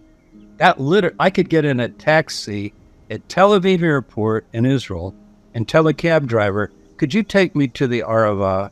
You know what he would say? You want to go to the Dead Sea, Dr. Tabor? It's the Dead Sea. So John the Baptist is up and down the Jordan River. We see that in the Gospel of Mark. We open the very first scroll that tells us about this group and what they're all about, like their charter, basically. And they say, it's time to prepare the way in the desert. And so they've actually moved out there. So what a parallel. Now, the other two I'm going to mention are more broad, but when I describe them to you, you'll see they're still very, very specific. What about apocalyptic messianic? Now, we know that there are apocalyptic figures during the first century BC and the first century CE or AD. Josephus lists 13 of them, including Jesus. That's one of the people we think he mentions. It's not as though no one was apocalyptic. There are figures that are apocalyptic. But as far as the literature of a movement that you can actually study and say, what are the texts that they covered? And what is their idea? The key is the word way. There are a lot of Christians that have started reading the New Testament or maybe just growing up in the church. And if I say the way, the book of Acts uses it in a very strange manner. I started to say a very strange way. Why? Because it'll say, and so persecuted the way. What do you mean? What way? It's like it's used as a proper name for the group. And guess what? This group also says we are preparing the way. In other words, we're the way preparers out in the desert. And they have the same kind of idea, that language. In other words, we're people of the way. And the Jesus people are saying, we're people of the way. But they're separated by over 100 years. So various individuals might have been, talking about the time is near, the time is at hand, surely we're near the kingdom, because they are all reading the book of Daniel. And there is a prophecy in the book of Daniel that you really can't stretch out more than about 500 years. Literally, it's a 490-year period, Daniel 9. And Christians try to trace it to Jesus, and the Dead Sea Scroll group traced it to their teacher, which we'll talk about at some point. But they're all kind of thinking this is the time. Josephus even says in Book 6 of the Jewish War, when he's talking about the revolts that took place, that he witnessed, that he was even a part of initially till he went over with the Romans because he realized the Jews are going to get defeated. And he didn't want more bloodshed. He says that what most incited them to revolt against the Romans was an oracle in our holy books that about this time God would raise up a Messiah, a ruler, an anointed one. And so he's even witnessing that it was these textual expectations. Well, let me tell you, the Dead Sea Scroll group are people of the book. They are poring over these prophecies and they are trying to figure them out. And when we go to the New Testament, what do we find? It's written after, in retrospect, but they're going back to Jesus and they're saying, oh, this is the time for this. This is the time for that. Look how this was fulfilled. Look how that is near. And finally, Paul, in one of his letters, 1 Corinthians, in chapter 7, he says, the appointed time of the end has grown very short. And he even tells people, maybe you shouldn't even get married. When Jesus covers that in Mark 13, we covered it in the Mark course, he says, this generation will not pass till all these things are fulfilled. So you get the idea as you're reading Mark that it's almost breathless. Immediately this and immediately that. And it leads up to that climax that you're going to see the Son of Man coming in the clouds of heaven, which is, again, Daniel 7. And that's when the kingdom of God is set up and all the kingdoms of the world are overthrown. So this group expects to see that. But guess what? What they most expected never happened. They thought they were going to defeat the Greeks and defeat the Romans and set up the kingdom of God. And the Romans came in 63 BC, and for the next few centuries, there's no independence. In fact, there's no independent Jewish state until modern times. So apocalyptic is one thing, but when you separate it by 150 years, and you've got another group prior to the Jesus movement saying some of the same things. So apocalyptic, people of the way, new covenant, messianic. And you say, well, what do you mean messianic? I mean, that's just very generic. Well, not for this group. They believe in a teacher and two messiahs. That's not in the New Testament, is it? Well, do you remember in Mark again? Isn't it interesting how we keep quoting Mark here? These are very related. In the Gospel of Mark, two of the apostles come up. James and John, the sons of Zebedee, right? They're the fishermen guys. And they come up to Jesus and they're just headed for Jerusalem and they think the kingdom's going to come and they're going to take over. And later they look at the temple and they say, look at all these buildings, as if to say, very soon we'll be occupying these things. They're very excited. You know what they ask? Lord, we know you're the master, but could one of us sit at your right hand and one at the left when we come into the kingdom? And Jesus rebukes them because they're arguing already about, am I on first? Are you on second? Who's on first? This kind of thing. And so you get this idea in the Gospel of Mark that's very, very similar. Okay, you go to the scrolls, and what do we find? The teacher, as they call him, it's usually translated teacher of righteousness, but it really means the right teacher, the correct teacher. Like there are a lot of teachers, but this is the true teacher. He's also called the unique teacher. So their teacher, they believe, will be eventually accompanied by two other messiahs, one a priest and one Davidic. Now the Christians later put all that together, but in the Gospel of Mark, you can see that they're already thinking about three figures, three messiahs, because the guy in the middle is anointed of the Spirit. That's the teacher in the Dead Sea Scrolls. And they talk about he's the teacher until the coming of the messiahs of Aaron and Israel. That's the priest and the king. So apocalyptic, messianic expectations, people of the way, new covenant. In the course, we thoroughly explain all of those. We read the text. This is a textually based course. When we're studying this, I don't just get up and talk to you and tell you all these things. I'm summarizing it now. We've got our nose in the book. We read the scrolls, and I give you copies of the main things that we cover. And also we recommend that you get the book that has all the scrolls, because I want this to be a springboard for everybody that takes it. Maybe you've never read the scrolls, or you've heard of the scrolls, or you looked at them once, but you wonder, well, how would you even begin? Imagine somebody starting to study the New Testament, and they barely even know who Jesus is. Maybe they've heard his name, but they don't know anything about it. How would you start? Where would you start? That's kind of how people are with the Dead Sea Scrolls. It just seems so much. It's a big, thick book of 600 pages. We can't cover all 600 pages, but we cover the main text. This course will put you on your own feet so that you can go and do your own advanced study, because you'll have your orientation to the overall view, the chronology, the lay of the land, what was going on, and so forth. So this is the springboard course, I'm telling you.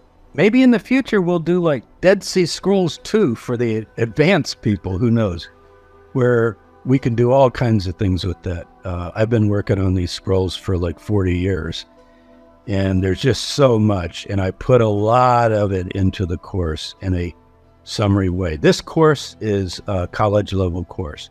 And don't let that scare you away if you think, well, I don't know about a college level course. I don't mean some esoteric ivory tower course. I'm talking about the level of material and the way we approach it in an academic, historical way, learning the facts, learning the background, and so on.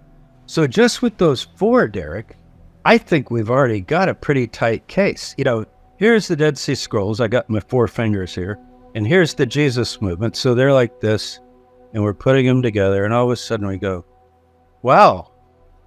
Now, are they the same? We'll take the course, because we're going to explore differences as well, and even differences that they understand some of these 4 slightly differently. But the pattern and the basic matrix is there. So that's the point of the course. Jesus and the Dead Sea Scrolls. Compare and contrast. Try to sort it out.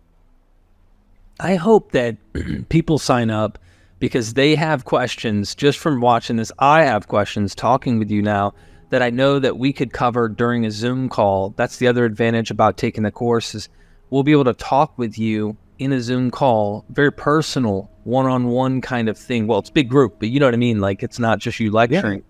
And there's so many interesting questions that come just from that. I really appreciate you giving us these little sneak peek tidbits. I've been redoing the course myself. It is very deep. And when I say deep, I don't mean it's so deep that you don't understand it. No, you're very thorough is my point. And you explain what you mean and what you say and how. You have books out, you have text out, you have images that come up. You're very, very thorough. So I hope people will take the course. This also, just on a fundamental level, not only helps educate people, Dr. Tabor, but I feel like it also encourages scholars like you who have retired, you know, and who are still wanting to educate. I think you're going to, till the day you're gone, want to teach and want to give people the knowledge you've learned all these years. And so I hope people will take advantage of this opportunity to encourage you to keep teaching by taking your courses. So thank you. And, you know, what do I love the most and what do I miss the most about full-time teaching? I taught for 43 years at 3 different major universities. You know what I miss the most? The students. And I still have students all over the world and students, you know, that keep up with me and so on. But I get excited about this. And it's true of anything that you study. When you really get excited and you're really into it, what do you want to do most of all? You want to share it and talk about it. And I know from the Mark course, Derek, you were at some of those Zoom meetings, and we might have 200 people, because it's not a webinar, like you said. Everybody can come into the room. And, you know, we're polite. We raise our hands and we talk and so forth. But it's not just me giving another lecture. We're meeting, and we do field your questions, and you can have responses and so forth. And the thing about that is that builds a community of people. You know, I started feeling in the Mark course like I knew a couple of hundred people by name. And, you know, then you have email contact with me. You have all kinds of other ways of learning more. People write me all the time and say, well, what's the next book I should read? I took this, but what about this? And we'll be glad to guide you in that. Derek, you as a whole, with your channel, and that's why I like working with you, you've created an amazing community out in the world. It's international, it's worldwide, it's all ages, and you have brought to the public, more than anyone I know on YouTube, a chance to hear from various scholars that have spent decades and decades working on this or that aspect with publishing books and so forth, and these courses that you've been offering. I just think it's a fantastic thing that you're doing, and I'm honored to be part of it. And I just love my students. I really do. I get such pleasure out of people learning and getting excited about these things. And that's what I love about working with you, is that a lot of scholars are hesitant on going out, having to show face. Some of them barely. They got to drag themselves to go do a lecture at a university, whereas you're trying to take the stuff that you know how hard it was to learn and to gather an insight, the languages, the sources, primary sources, digging in, dealing with the politics of the struggles of ideas and stuff. You know better than anyone that I've ever talked to on how difficult that is to traverse the world on those things, and you're bringing them down to anyone and everyone who has the interest in wanting to know it. I feel like we're having a new reformation on scholarship here. So I'm thankful to be part of it, and I'm glad that you are as well, and people can personally get to know you through this. So I hope people sign up.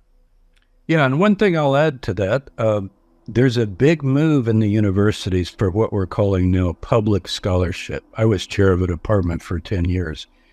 And it doesn't mean you go pop and you water down your standards or anything like that.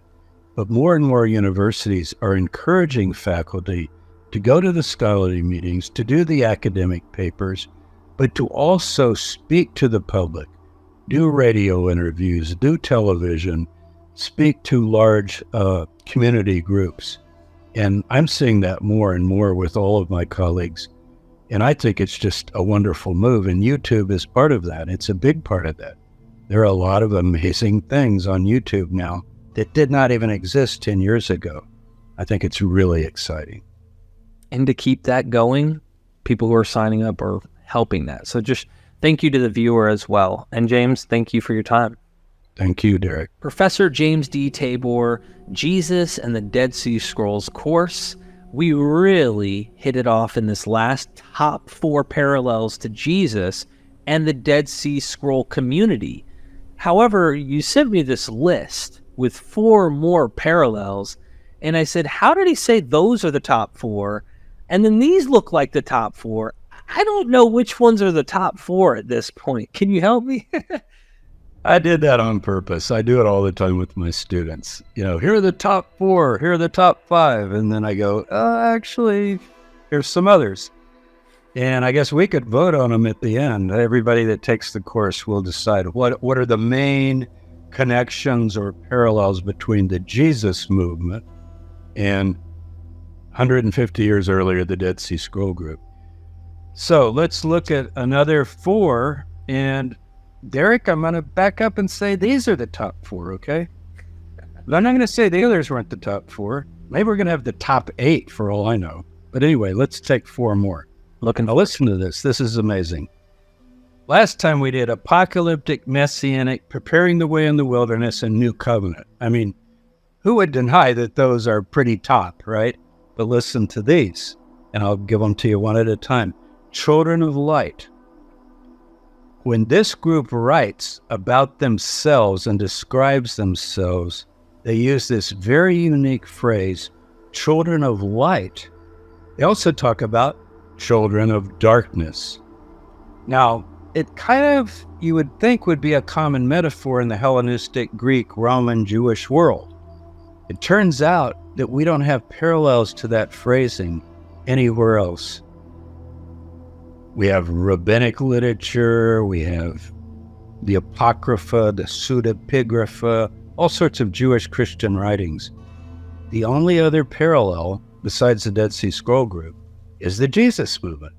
Jesus says in the Gospels to his followers, you are children of light, not children of darkness. And just so you know, that's just not a one-off thing that never occurs again. The Apostle Paul, years later, is writing to his followers, and he says, you are the children of light as well, in 1 Thessalonians, not the children of darkness. So this idea of being of the light, not of the darkness, is absolutely core to the two movements. It's a huge parallel, especially, again, like we did New Covenant last time. It's a huge parallel. These are things that stand out as unique. Like Pharisees and Sadducees, 2 other groups that we know something about, they never said, we're the children of light and you're the children of darkness. No, they fought like crazy sometimes with one another. But that phrasing is something unique to the Dead Sea Scroll community and to the Jesus movement. used in that way. Now, when they use that, that means they're a separatist, sectarian group, as we usually call it.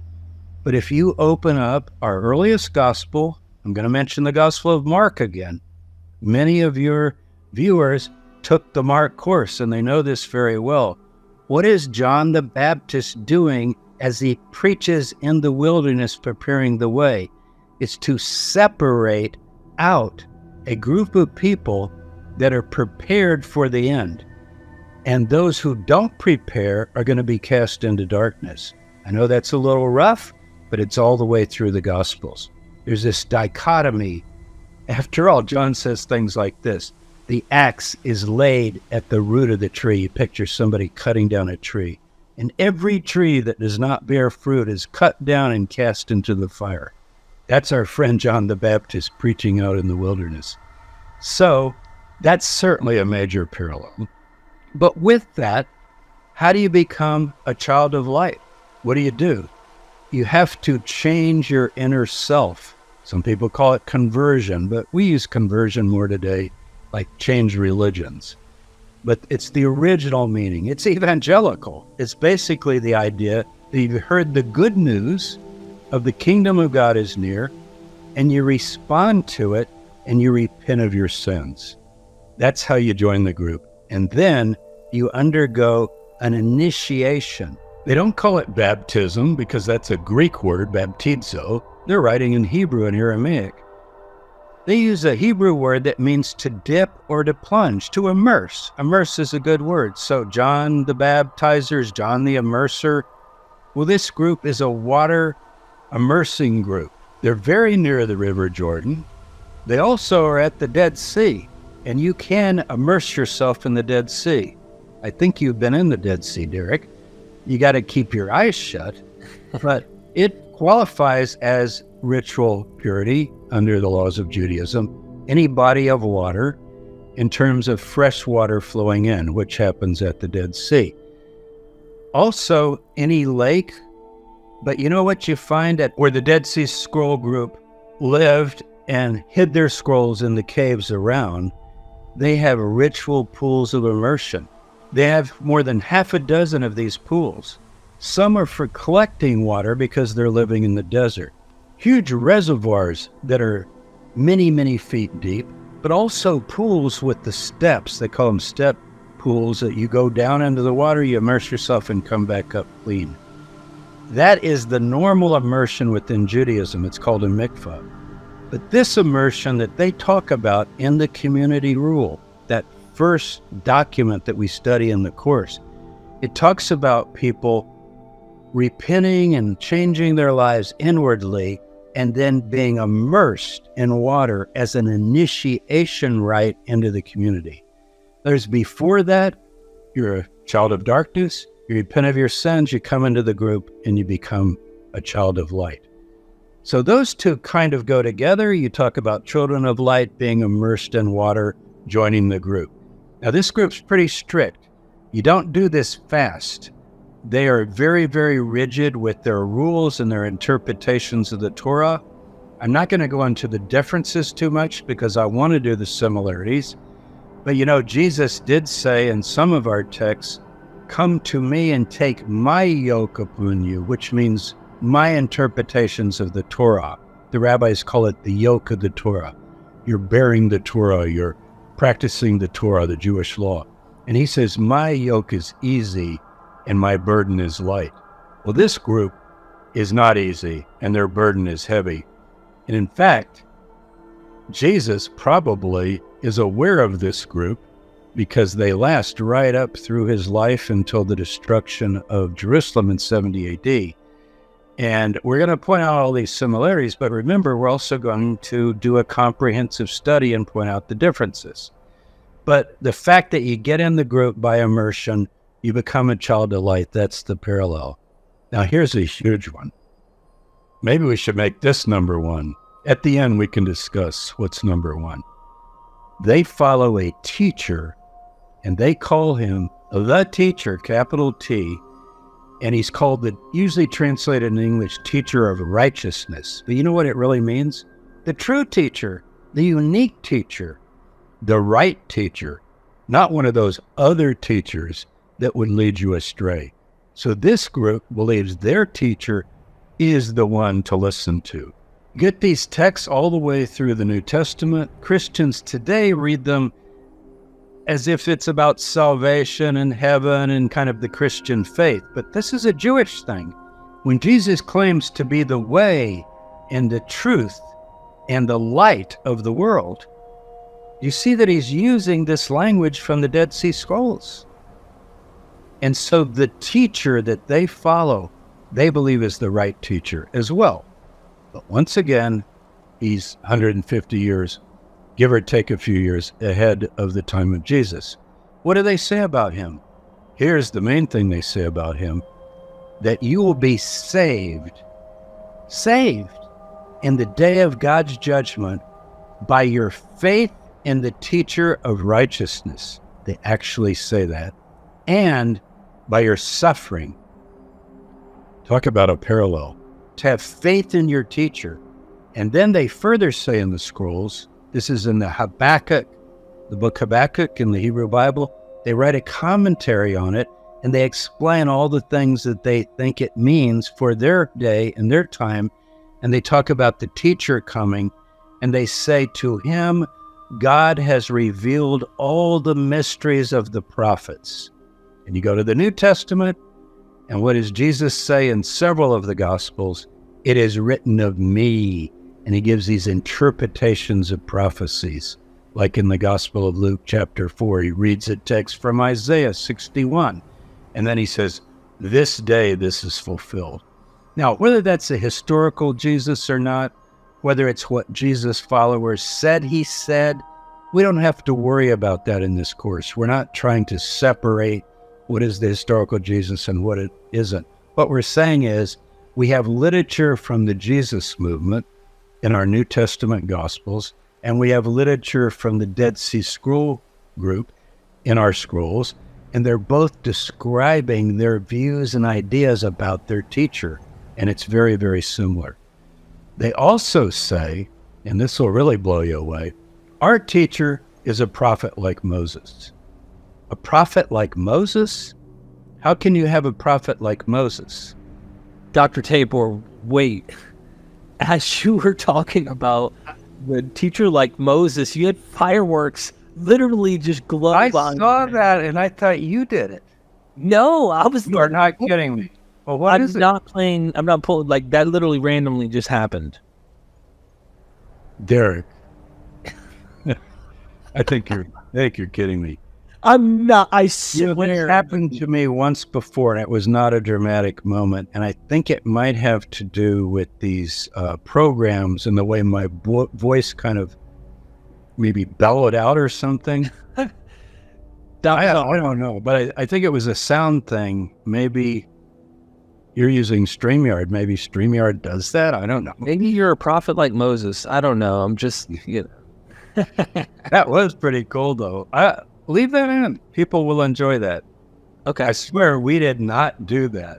When I saw it, I kept talking, but I thought, what is Derek doing? And Derek's singing, oh, what is Tabor doing? Wow. Okay. It was perfect. A prophet like Moses. What's a prophet like Moses? Someone who brings the covenant to the people of Israel in the Hebrew Bible. So if there's going to be another prophet like Moses, which Deuteronomy 15 can be understood to mean, and we go to the New Testament, and you go to the book of Acts chapter 7, and Stephen is preaching. Remember the first Christian martyr, so-called. I say so-called Christian because I think they're all Jews as followers of Jesus at this point. I mean, they're still part of Judaism, interpreting the faith in terms of Judaism. And what does he say? God says that he'll bring a prophet like Moses, and this Jesus is that prophet. And we open up the Dead Sea Scrolls, and they're also thinking their teacher is a new Moses. And I really think that's a major parallel. So that's 3. I'm going to add here a 4th. Might not seem as dramatic. I don't know if I'll get the fireworks and the stars on this one. Maybe we will. But they talk a lot about the Holy Spirit. Not just the Holy Spirit is out there, or there might be a Holy Spirit, or there was a Holy Spirit. they believe that the Holy Spirit is with them. They call it the Spirit of Holiness. And when they're meeting in their camps and in their assembly halls, you've been to Qumran, you've been in the assembly hall, Derek, that is a sacred place, not like a church, but it's the assembly, the people that make it sacred. And they believe that the Holy Spirit is just hovering over the group. And remember, in the New Testament, Paul talks about when you get together and the Spirit of the Lord is with you and my Spirit is with you. This group had that kind of spirituality. I'll close with this in terms of these other four. I'm going to still call them the top four, so maybe we'll have the top 8, but these top 4 that we've covered just now. There's a prayer, and it's at the end of the community rule, and I just want to show you the level of feeling that they close their document with, the rule of their community. Here's how it starts. Before I move my hands and feet, O Lord, I praise you. So you see, it reads in a very devotional way. And then it goes on for about 2 pages. And you could take it right out of the book of Psalms or something like that. So they truly, truly believe that they're the true people, that they're the remnant, the children of light. Their teacher's the true teacher. Before the Dead Sea Scrolls were discovered, we didn't know the details about this group. Josephus doesn't tell us that they had a teacher that they thought was like Moses, who was going to bring this new covenant. He doesn't use children of light and all of these things. He presents them more as a philosophical group, like the Pythagoreans, because he wants to impress his Roman readers. But here we're getting the actual writings of the group itself, the inside of the group. And this is what we cover in the course. So whether you have 4, whether you have 8, maybe we can find some more. But I'm telling you, when we tick these off, we're talking about big, major points. And I'm going to say again, none of the other Jewish groups of the period that we know about shared any of these characteristics that I've mentioned so far. I think that makes them stand out. And when the Dead Sea Scrolls were discovered in 1947 and up through the 1950s, there was a lot of nervousness about this because the original editors and readers of the scrolls could see these parallels even in the very first scroll they began to examine, the community rule. And they wondered, is this a precursor of the Jesus movement or what's going on here? And I think the fear was that it would rob Christianity of its uniqueness. And I know some people take it that way. They say, well, what's the big deal about Jesus? There were other movements like that. Well, not many. I don't know of any except this one. But it doesn't rob the Jesus movement of its uniqueness. Here's why. What it shows you is that the Jesus movement flows out of the same milieu, out of the same culture, out of the same political and economic and social situation. And the Jesus movement, like the Dead Sea Scroll group, is waiting for God to intervene, to send the Messiahs, to bring about the kingdom of God, and to overthrow the Romans. So, to me, it just makes that period of history all the more interesting to know the parallels that existed in this prior group. I hope we can have everybody watching go sign up, check out the course. What do you think about these parallels? Which ones do you think are the most significant to you? Which one would you rank? I'm curious to know in the chat, down in the conversation in the comment section. But also, let us know if you've signed up. Give us a shout out. Let us know what you think of the course. I think it's super high quality. We're also having a Zoom call coming up. So I'm going to be there. You're going to be there, James. And we get to dive deep and have conversations with students who sign up for this. So, yeah. You know what we should do, Derek? I just thought of this. Here's what we should do. For the first Zoom meeting, we should have people send in their list of the top 4, because we're going to we should let out the secret. We might find another 4, Derek, or even another 4 after that. Well, however many we find, we should have the students send in emails before the meeting and give us their list, and we can compile the list and kind of announce the winner. Wouldn't that be cool? That would be all the people that take the course. And, most of the people signing up for your courses, they've studied religion and the Bible and Christianity and Judaism and the Hebrew Bible and everything for years. Many of them have been in movements and churches and groups and organizations. So it would really be interesting to take a kind of a poll and see, okay, you've studied all these, you're going to get all of the main characteristics. What do you think is the big one, the explosive one? I've already got one in my head, but I'm going to keep an open mind, and I'd love to hear from all the students. That would be really cool. And maybe we can make those fireworks go off again. looking forward to it. Thank you so much, James. Thank you, Derek. Good to be with you. We are live Mythvision podcast. I'm your host, Derek Lambert. I have, again, special guest, Dr. James D. Tabor, joining us again. How are you, my friend? Well, other than the horrible things going on in the Middle East for the last 19 days, I'm doing okay. So, well, I'm glad. And actually, some of that relates to what we're going to talk about, as you'll see. So yes. I want to talk about apocalyptic scenarios that arise out of biblical texts, what people call Bible prophecy, basically. And we're going to mainly relate it course to the Dead Sea Scrolls. Yeah. Right. It's related to that. Let me go ahead and get that out of the way so people understand. You have a course. This course we put together here. Dr. Tabor goes deep on the Dead Sea Scrolls, gets into one of the topics we're going to talk about today, but he does so extensively, bringing up sources so you can actually wrap your head around what the Dead Sea Scrolls are teaching, what's going on with this movement, 100, 150, 200 years before Jesus, of Jews who are in the wilderness that have a very similar idea in many ways to what we see in the New Testament. And I wanted to ask you if that also applies to apocalypticism and what is meant by this. So everybody, the link is pinned at the top. It's also in the description. Go sign up for the course on Jesus and the Dead Sea Scrolls. There's so much in common. There's also some differences. And wrap your head around what Dr. Tabor says here. He has a blog. He has a YouTube channel. I hope that any mods that are watching can plug his YouTube channel in the chat so people can go and subscribe to Dr. Tabor. And just so you know, James, I know you already know this. And by the way, don't feel offended if you're watching. James doesn't mind me calling him James. I get a lot of people who are super sensitive and saying, he's Dr. Tabor, he's Dr.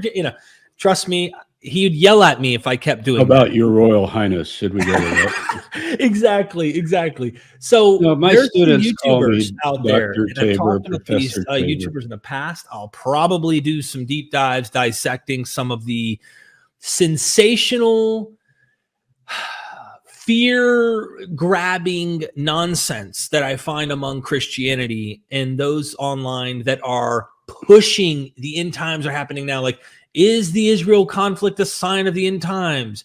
Proof the end times is here. What do you mean is doing? And of course, if you just type in like Hamas-Israel war Bible prophecy, what do you know? What is that? 10 million? Was it 10 million? 6 million. 6 million, yeah. Yeah. Wow. It's never ending with the prophecies are this and this is that. And then when Russia and then when China and then this and that and this and that. And it's like, okay, so we need to ask first off, Dr. Tabor, Dead Sea Scrolls, your course, give us something about the course and what is apocalypticism and is this movement in the Dead Sea Scroll movement, the Qumran sect, we'll call them, do they have this in common with the Jesus movement? Okay, so apocalypticism within a biblical context refers to unveiling or pulling the curtain back. And what you're pulling the curtain back on are the secrets of the end of the age, what's called eschatology. But it's particular within a Jewish context, apocalyptic messianic eschatology, because the key is a set of figures that show up. Most people think of one Messiah, but actually even in the New Testament, do you remember that passage in Mark? I think it's chapter 10 or so, where two of the 12 disciples, the fishermen, the Zebedee boys, I call them, James and John, they say, oh, Lord, when we come into the kingdom, one of us maybe could sit at the right hand and one at the left. That's the priestly and Davidic Messiah idea, that the Messiah would be the teacher like Moses. He's anointed of the Spirit. Isaiah 61, some people will know that text. The Lord has anointed me, his Spirit. Jesus quotes that in Luke 4. In the Dead Sea Scrolls, they have a figure. We don't know his given name, his proper name, but they called him the right teacher, the true teacher. You'll usually see it translated as the teacher of righteousness. But I don't think it's so much what he teaches, like I teach righteousness, because lots of teachers do that. But who is the true teacher? You know, the ultimate teacher is what they're calling him. And so within the Dead Sea Scrolls, we learn that there are actually three figures. There's a middle figure, that is the main guy. And then he has two assistants, one a priest and one a Davidic warrior. And it comes up again, of course, in the New Testament. So the reason you should study the Dead Sea Scrolls, I mean, because they're the oldest documents ever found that relate to Western biblical religions, for one thing. Remember, the Dead Sea Scrolls are over 2,000 years old, the actual copies that we have, whereas copies of the New Testament are from the 4th century CE or AD. And our oldest copy of the Hebrew Bible, believe it or not, is 1000 AD or CE. Doesn't mean it's worthless or throw it out, but to go back 2,000 years earlier and have texts that are before Jesus was even thought of or born, you know, as a human being in the earth, and to be able to study that movement. So sometimes when I teach this course to students in college and so forth, I'll even title it The First Messiah. And that's mainly an attention getter. I have to explain that, because I'm teaching to Christian students primarily, or they come from Christian backgrounds. But even if they don't, they would go like, you mean Jesus, right? Because this is Western culture, right? So who is the first Messiah? Well, actually, the first Messiah technically was Aaron, the priest that Moses anointed, because to be a Messiah is to be anointed either as a priest or a king. And I guess the second after him would be King Saul. Samuel anointed him as king of Israel. But when we say the first Messiah and use the M word, you know, we're not just say an anointed one way back in the time of Moses or in the time of David and Saul. We're talking about this anointed figure, anointed of the Spirit, Isaiah 61, who's going to proclaim the final year of God's favor and bring in the end of the age. He's going to usher in the kingdom of God. And there are many texts in the Hebrew Bible, in the prophets particularly, some in the Psalms, but mainly the prophets, in which this figure is described and identified in terms of what he's going to do and so forth. And then you get candidates. So I like to call it categories and candidates. The categories come from the texts of the Hebrew Bible, and then you get candidates coming along, you know, almost like, I'll run, could I be it, right, and so forth. So if we look at the Second Temple period, it's rich with candidates. Jesus is among them. Our main source is the historian Josephus, who many of your viewers will know and probably have even read some of his works. And at my last count, he catalogs about 14 figures that come from basically the 1st century BCE all the way down to the Bar Kokhba period. Now, he doesn't live that far down, but he kind of stops around 70 AD. But then we have other sources that kick in. And actually, Josephus does write way into the 90s with his Jewish antiquities. So we got categories, the scriptures, candidates. What happens, though, and this is what you're going to learn in the course, are these categories are scriptural categories. I call them floating prophecies.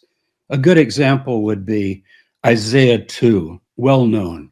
The United Nations has actually put it outside on the Isaiah wall, they call it. And it says essentially that in the last days, the nations will come up to Jerusalem. They'll learn the way of peace.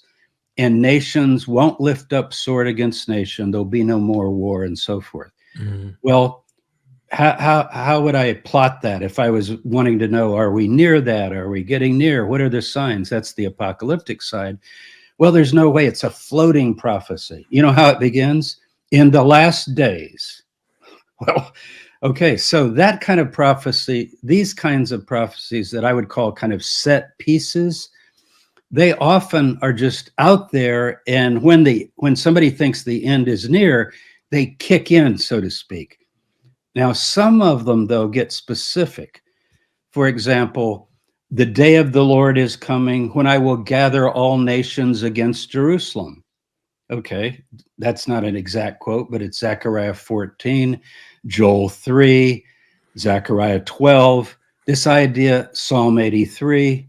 See, I'm clicking off these little set pieces. Isn't that a category though? Like in a Yeah, way, it's a category like assault of Jerusalem in the last days by surrounding powers. Right. Now, if you put it in the ancient world, you see, the surrounding powers will be, first of all, the Greeks, Alexander the Great, Antiochus Epiphanes, right? Hanukkah and all that, the Maccabean period. If you go on down into the latter part of the first century, it's the Kittim, they're called in the Dead Sea Scrolls. That's the Romans. Kittim means those of the West, literally from Crete. They come in from the area of Crete, the Kittim. If you move it on down to the time of Jesus, the Kittim are still in control. And so they also are the ones being talked about. And so you can go throughout history, and then throughout history. Like, here's what happens, and this is why everyone listening should study the Dead Sea Scrolls. Right. You need more than one example. What people do is they go to the New Testament and they tend to think, oh, this is unusual. This is unique. Mark 13, I don't know of any other Jewish teacher who said this. Well, you're right if you're talking about Pharisees and Sadducees. They're the establishment. They're not into this thing.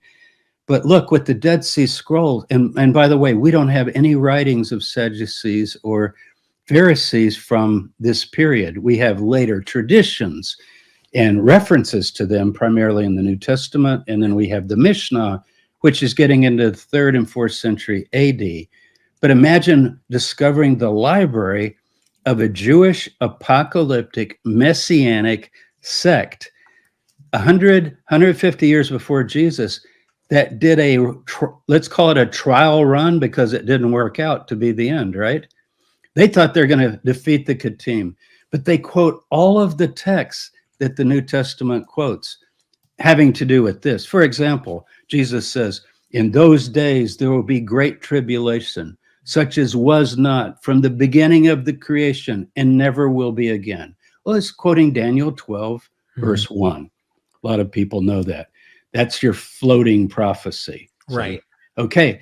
Well, we've had a lot of times of great tribulation in world history, but if you make it very specific and you plug in the others, oh, that's when all the armies come and conquer Jerusalem, and that's when this happens and that happens. You begin to plug all these in, and you get what's called an apocalyptic scenario. Well, guess what? In the Dead Sea Scrolls, enough of the pieces were on the chessboard of interpretation, you might say, that you could begin moving them around and go, oh, well, the Kittim, that must be the Romans. And a king will come who's very evil. That must be Pompey, who conquered and was very cruel, and so forth. And you begin to set up their expectations. The other thing you have is you have a timetable. It's a floating timetable. It's a final 490-year period. When you start that clock, the end should come within 490 years. It's also 10 jubilees, 49 years. This group, I mean, imagine we have the library of a group that thought they were in the first week of the final jubilee, which means they've got like 40 years left. So they think they're the final generation.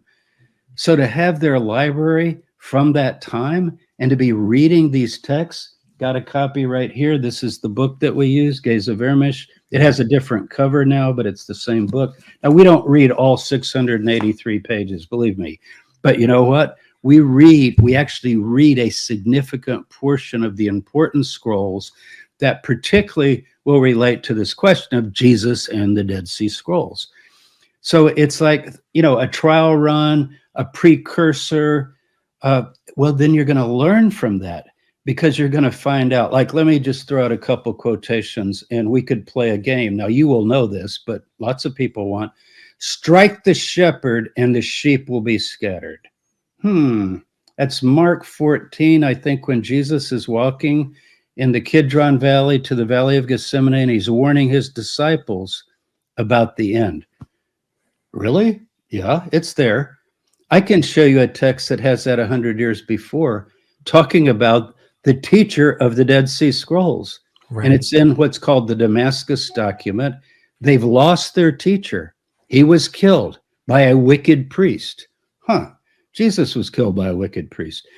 You know, it's kind of surprised me, Derek, and this is just a footnote, but it's funny that the mythers haven't got onto this, because they're always looking for a pattern, like, oh, it's Apollonius of Tyana, or it's Daphnis and Chloe, or it's one of these other, you know, kind of texts that I can go to and find the pattern. Well, the general Hellenistic pattern of the divine man, that works. But when you throw in this detailed apocalyptic eschatology coming from Hebrew scriptures, these Greek guys aren't reading the Hebrew Bible. We've got a group that's reading the Hebrew Bible, and they quote that about their teacher. This generation will not pass till all these things are fulfilled. Guess what? I go to the Dead Sea Scrolls. Again, they have a document called the Community Rule, and they say from the death of the teacher, this is actually in the Damascus document, sorry. From the death of the teacher, there will pass about 40 years. See what they're saying? There's, we're going to live to see the end. Yes, we lost our teacher. Now, normally when an apocalyptic group loses their teacher, you would think they would go into despair, which they often do. And they might even say, we were wrong, but we know about cognitive dissonance, right? Yep. And you know what happens sometimes? They affirm it all the more. And typically what they say is somebody has seen him or heard from him, or a successor comes up with an interpretation that can adjust the group in some way so that they can keep waiting and expecting. Now, typically you can't do that for hundreds of years, because the circumstances change so much that, I mean, you're way past 490 years. So Christians today, right now, during this war, 67, during the 6-Day War, what do they do when that clock stopped ticking way back, at least by the 1st century, right? Final 490-year period, 10 Jubilees. They go, oh, the clock stopped, and there's 7 years left. So at the end of the age, when all this stuff kicks in, and there are millions of people out there today on YouTube and everywhere else that are waiting for the clocks like this. Here's midnight. And they're waiting, okay, get ready. Oh, it's ticking again. Oh my God, it's moving. Right. The question, they were doing that. Really, I'll tell you, when it really begins to get re-ramped again is once Israel or the Jewish people have a homeland again. The Balfour Declaration, 1917, 1920s, and so forth, when the British retook the Holy Land from the Ottoman Empire. But then the 6-Day War, 48, when Israel was established, there was a war. 67 is the big one, because Jerusalem is now once again in the hands of Jews. So what do? You open up your Bible and you go, oh, Jerusalem is going to be conquered by Gentiles until the time of the Gentiles is fulfilled. So now it must be fulfilled. This must be it again. Right. Now, all I say is, caution lights flashing down the prophetic highway. Okay. Caution, you know, you come down a highway going too fast and you say, wait, be careful. There's a crash ahead. You're going to go off a cliff. So look, who am I to say what the future is? What I want people to do is study the past. Let's look at 2 examples where a Jewish apocalyptic messianic group, the Jesus movement, and the teachers movement, I like to call it. We need to just say the teachers movement. About 100, 150 years apart, because we can't exactly date the teacher, but within 50 years we can date him, I think. And what could we learn from studying these two? Now, I heard some evangelicals recently. I've played around on YouTube I've watched mostly news about the war. I have many friends in Israel trying to keep up.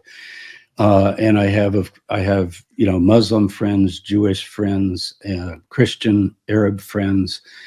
I've been to the Holy Land 75 times, I think. So, and know a lot of people over there. So I'm trying to keep up with it. But also I was just cruising around on YouTube, typing in some search terms, and I just couldn't believe it. It's like, oh, it's getting replayed again. I thought it was back in 1967, which I'm old enough to remember, when the whole world thought, well, this is it, and then Jerusalem was back in the hands of Israel and so forth. So you can open these texts, but what these particular people were saying is, when Jesus died, nobody expected him to come back. Like when a Messiah dies, that's it, right? So you got Simon of Perea, Judas the Galilean, Theudas, the shepherd king, and so forth. What happens? Herod the Great kills them, or the Romans kill them, and you never hear from them again. Right. We don't have their writings. If we had their writings, let's take Judas the Galilean. What if we had documents from the Judas the Galilean movement, who was a revolt leader in 4 BC? We think about the year Jesus was born. Maybe 5 BC was born, but 4 BC he would have been a baby. So his mother Mary certainly experienced this, and it was centered in Sepphoris, which is the urban center of Galilee, 3 miles from Nazareth, where he grew up. So she's right there on the apocalyptic 50-yard line. If we had his writings of his followers, they might have well said the same thing. Like, I know he's dead, but I feel like, he's been vindicated by God. He's going to return again. So this particular teacher, they were saying, no, once they die, it's over. But with Jesus, right, we had the totally unexpected event. He shows up again. James, real quick, is so, you just brought back a memory. I did an interview with my buddy Matthew Hartkey. He's a non-academic, but he dives deep, and so you can consider him like a miniature academic / researcher.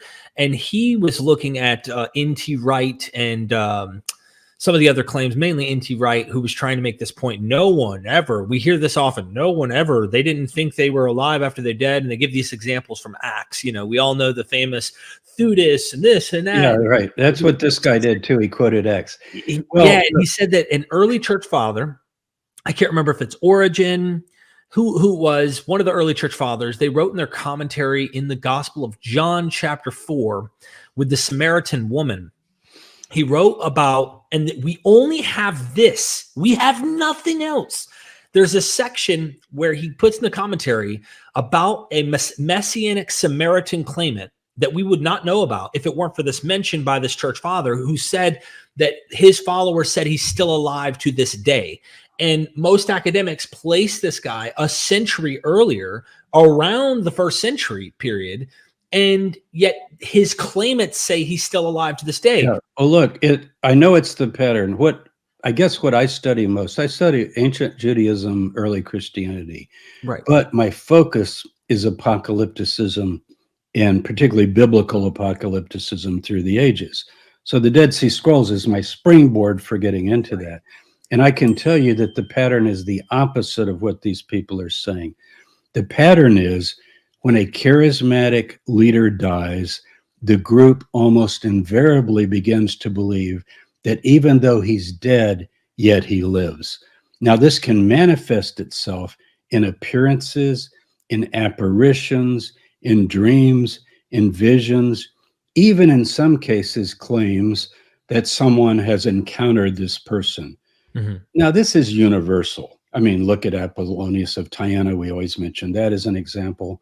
But the reason is because when you put all of your hopes and dreams into something like this is like everything, and you back it with scripture. See, you've been studying texts of scripture, and they're all fitting. So it has to happen. And you kick in that prophetic clock, and you don't have this little out that say, oh, the clock stops, so now we can wait 2,000 years and start it again and play it again. They didn't have that option. They're living in the 490-year period. So once it's way past it, like 80 years, 100 years, nobody's even referring to that clock anymore. But guess what? In the Dead Sea Scrolls, we don't have to speculate. We can actually find texts. The teacher of righteousness in the Thanksgiving hymns, that's a text we study. We read the whole thing in the course together. I take you through it.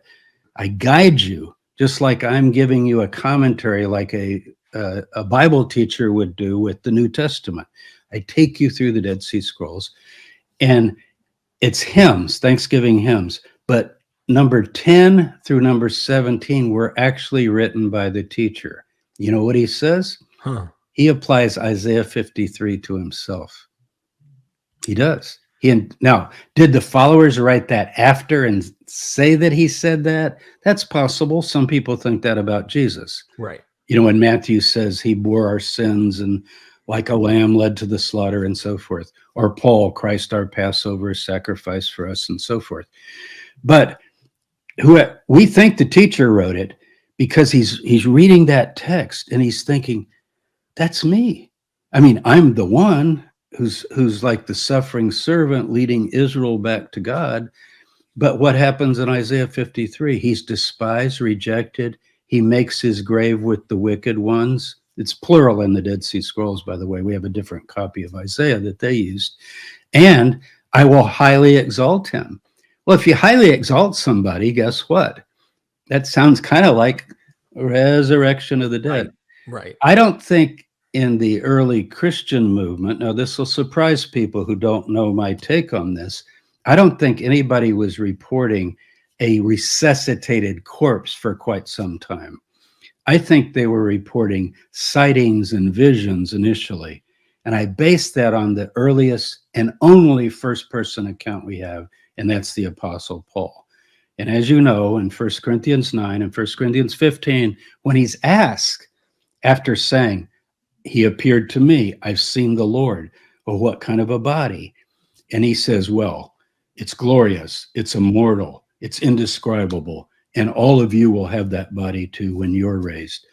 But he says he can't describe it in physical terms, that it's God will create this spiritual body that Jesus now has. And so I think the corpse idea basically comes later. We don't even get it in Mark. And even in Matthew, I'm not sure we get it because remember they're on a mountain in the Galilee. And it's like an apparition. Yeah. It sounds kind of like a misty, I always pictured as a misty, cloudy mountain. And then it says he appeared to them. Even in some of the movies I've seen, it's kind of like a light in the sky speaking to them. Have you noticed that in some of the Jesus movies? They don't even, because they want to make him kind of glorified.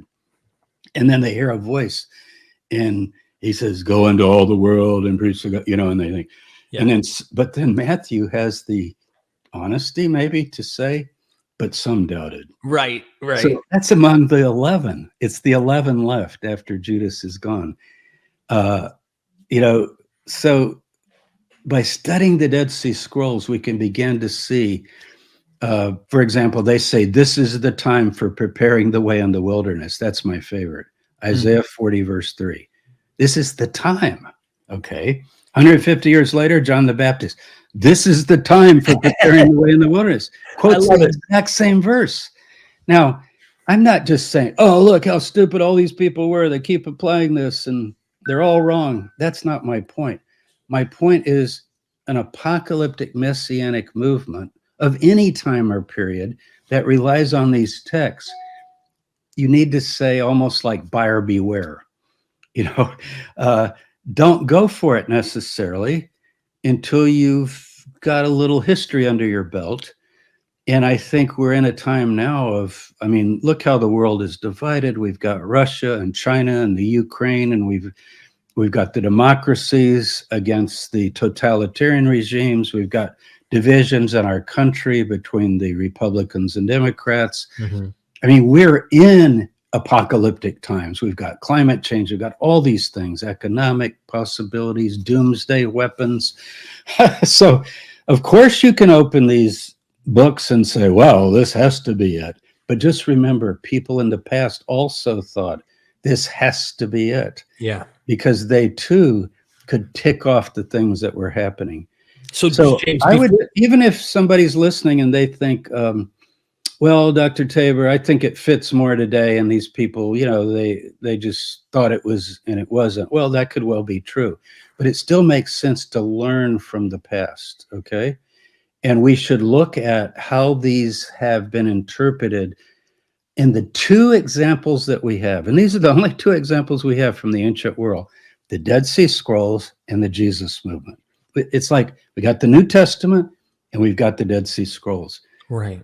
Let's compare them. Let's learn a lot. Before we get to my one big question that I'd like to tease the audience with, I do want to give a promo real quick about the course, just for those who are viewing and checking us out right now. This Sunday, so if you sign up for Dr. James D. Tabor's Dead Sea Scroll, Jesus and the Dead Sea Scroll course, you're going to learn a lot you did not know about the Dead Sea Scrolls. There's so much material here. It's all in 4K, really high quality. You're getting several lectures. We're 10 lectures, bonus footage of us actually there in Qumran. We're in, what is the place that we are particularly at that we filmed that you were talking in Qumran? Right at Cave 4, I think, and also the cemetery. I think you've got, the mikveh that's there. We kind of walk through the site. Right. We've also got some bonus videos. You get a study packet that's about 40 pages PDF. You get all of this other PDF download material. It's over 100 pages. It's really in depth. The Mark course, I'm proud of it, and it's wonderful. And a lot of people watching will have taken that. But in terms of study, that was only one text, you understand? We're doing like the Dead Sea Scrolls. So this course actually has a lot more in it in terms of just content because of the nature of what we're studying. Now this Sunday, we're doing we're actually going to be doing a Zoom call for all students who sign up for this course. I will be there this Sunday with you, Dr. Tabor. And what can people expect before I get my one question asked of you? The thing that I did it with the Mark course too. We met for 6 months, the last Sunday of the month, unless it's some special holiday or something. And we meet at noon on Zoom. And this is not a webinar. I want to explain that because everybody does webinars. That's where you sign in to a website on Zoom and you hear a guy talking for 30 minutes. And sometimes questions get passed on or something. No, this is like, I call it a Zoom room. I taught on Zoom during COVID, so I know how to do this. We get everybody together. It's 50 people a screen. So I remember on the Mark course, we had over 200. Remember on that first meeting that you and I did? I was turning the screen and there were several pages. And yet, as when somebody talks, they pop to the front and so forth. And I know you can't have it's not the same as sitting around in a seminar with 12 people. But you know what? There is a personal touch, wouldn't you say, Derek? When you look at the people and people raise their hand and people can ask questions, especially as we go on, because we're going to keep doing this for several months. But in the first one, we're going to have prepared Q&A. So if you sign up for the course, you can message me, and I don't know if my email is in the course, but we'll put it in if it isn't. But I send out an email to all the registered people. It already went yesterday to the ones so far. Yeah. But that doesn't mean if you sign up today or all the way through Saturday night, I'd say. If you wait till Sunday, it's getting kind of close. But theoretically, we're going to put the link on the course page. So even if you signed up at Sunday morning at noon, you could jump into the Zoom meeting. You haven't even looked at the course yet. Because the link will be there. It's just for you as a student. And I've already been getting questions, great questions from people. The course has been out over a month now. And you're not going to believe, Derek, I haven't sent, Derek's going to be my MC on the question. You're not going to believe how good these students are. Really? We have got some incredible students. And they ask the best questions. And what's so great is you're talking not just a general audience, you're talking to a group that's read the scrolls and studied the scrolls, or at least is in the process.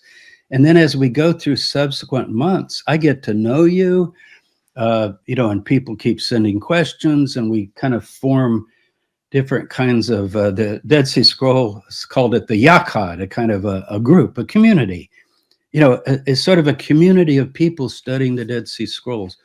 I don't know if anybody else does this, but I love doing it. It's great. Yeah, you have a unique, me and Ryan, the queen of Mythvision. We talk about it all the time.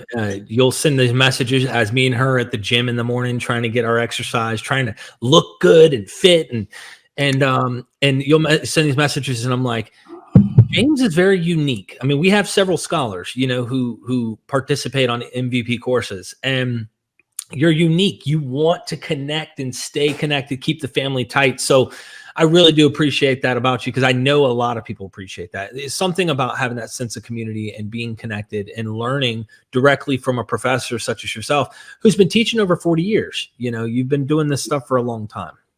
And we have new scrolls. There are new scrolls out. And I'm actually now, because of the war, taking a look at some things about the Kettim again that I want to bring out on Sunday. Because, we don't live in a vacuum, right? And if there's a war going on in the Middle East, and we're studying the first Messianic movement that thought their war was the war, you can see how I'm going to be able to draw some relevant lessons, even in terms of what's happening today. So I think that's going to be really interesting for people. And Derek, as we go on later months having these Zoom meetings, and I know all teachers say this, it's kind of lip service, like, oh, I learn a lot from my students, or I've heard, I learn as much from my students as I do from my study. Well, I don't know that that's true, but guess what? A lot of the people that follow you, Derek, do you know how many religious experiences and traditions they've been through? Do you know how many books they've read, how many articles, how many YouTube videos? I would say the average one has read hundreds of things, don't you think? Yeah. They don't just wander in like, oh, I guess I might look at some religion. No, they're speakers. They've been digging. A lot of them have read the whole New Testament and tried to figure stuff out, and they've listened to all this stuff. So it's an honor for me to be with these students, and I mean that sincerely, because I like to meet with a group of historical seekers that are trying to figure stuff out. And you know what? Many eyes see things that two eyes never see. Just think about it. Somebody's going to spot something. We're going through the Damascus document. Somebody goes, but Dr. Tabor, look at column 6, line 3. And I go, I've never noticed that before. Happens all the time. I want students to come in with me and have a class. So, there's two things that you remind me of. One is Steve Mason's remarks about Mythvision. The first week he ever did a live stream, he was just like, man, I've had more people voluntarily want to watch this 4-hour live stream. I've talked to more people that way than I've ever taught teaching in college, number one. Number two, it reminded me of a debate that took place between Christine Hayes and an Orthodox rabbi about the Mishnah and Talmud. And the rabbi's like, no, you got to read this for for moral instruction. Don't read this for the who, what, when, where, and why. And the way that Christine Hayes painted it, I relate to what she said. She said to the rabbi, my friend, listen, your religious experience is through that. I get what you could call a so-called religious experience. That experience you get through the historical analysis, through the who, the what, the why did the rabbi say that? What did they mean when they said this? There's something cool that goes beyond the what I once thought, even as a person who's not a Christian anymore. Like, I still get an amazing experience exploring the historical relationship that humans had and why they did this and why these texts were written. There's something cool about that. It's called enlightenment, Derek, right? The lights go on. And I enjoy it. Oh, yeah.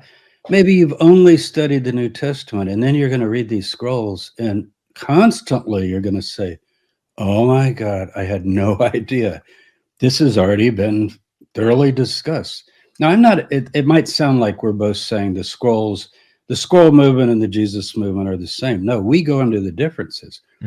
No two apocalyptic groups are ever the same.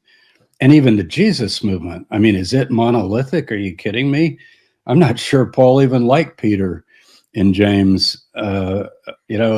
He calls them the so-called pillars of the church. That's not a real nice way to refer to You're the a leaders so-called in Jerusalem. scholar, James. Yeah. What? Right. You know what I mean? Like you And are. as far as the thing about the students, I know this sounds like I'm putting down my college students, but my undergrads at UNC Charlotte, all the years I taught, 33 years there, if I'm in an advanced seminar, they can get pretty good, like I expect in this course. You know, they really study. But the average class, let's say I have a class of 50 and we just do apocalypticism or whatever, their main question is, ready? Will that be on the test? You've heard that. That's a joke now. Will this be on the test? And do we really have to read that? And they don't ever say that because I tell them they have to. But what they think is, I'll just listen to Tabor in class because he goes over it anyway. See? Well, I don't think the people that sign up for this course have that attitude. If anything, they're like, I'm not going to fall for something. I want to read. You mentioned the Damascus document. I'm going to read the Damascus document so that when you talk about it, I have read it. And it's just tremendous. There's just so many things. I'm so excited about it, as you can tell. Absolutely. So sign up today. My one question, and then if you don't mind, James, can we touch a few super chats if you have the time? Absolutely, yeah. Okay. Try to make it relevant to this, Right. but I'm pretty good at answering questions. I can always like sidestep it or whatever. Yeah, let's do it. Why not? One of the big questions I had was we're looking for commonality between these apocalyptic movements. We've described apocalypticism as like the unveiling. I don't even want to get into Jonathan Z. Smith because obviously everything he put out when it comes to this. He's what a god he was in the field in terms of the research on here. But as far as the end of the age, this term is used in the Gospels describing the end of the age. What was meant by the Dead Sea Scroll community by end of the age? Can you tease us? And of course, people should sign up for the course to get more in depth here. But part of the challenge of the course is figuring out some of that, because remember, the movement goes over about a 50 to 100 year period. So we see their development. And just like in the New Testament, if you ask Paul, for example, our earliest source, just to give you a parallel, okay, Paul, Jesus is going to come back, the dead will rise and meet him, and the living will rise, and then the kingdom's going to come. Describe that to me. It's not real clear. Does he have a kind of millennial view? Is it the kingdom of God on earth, sitting on 12 thrones, judging the 12 tribes of Israel, that kind of thing, like you get in the two saying source of the Gospels, sometimes called Q? You know, what is the vision of the future? But we do get hints. They definitely are looking for a fairly literal description of the prophetic fulfillment. In other words, when they mention the Katim are going to come and invade, and there'll be a time of trouble, and the shepherd's going to be struck, and so forth, they think that's happening and is going to happen even further. So it's not a metaphor for like, well, evil is besetting us all the time, so maybe your Katim or some of the demons you're struggling with in your life. No, they never go there. No, this is talking about armies. This is talking about actual battles taking place. Now, here's the part that begins to get slippery.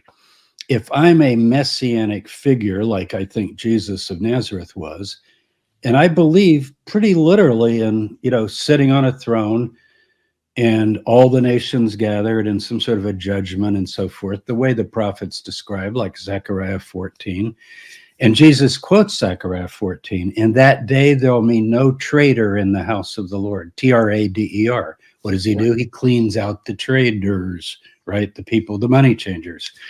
So that kind of fulfillment is pretty literal. But he also says, hold it, don't fight, you guys. I can call 12 legions of angels if I need them. Now, I know that's a presentation of Matthew in that case. Remember, he says, if you live by the sword, you'll die by the sword. Right. So I don't want to confuse Matthew with the historical Jesus, but the ideas, I think, are also found in the lifetime of Jesus himself. And that is, how much does God do in a kind of transcendent way? And then what do humans experience as they try to follow the will of God? So it's kind of something like there can be a real battle. I mean, battle with weapons and blood and corpses and burial, like read Ezekiel 38 and 9, that describe the wars of Gog and Magog and so forth. Book of Revelation, the blood is up to the bridle of the horses and so forth. That sounds pretty real.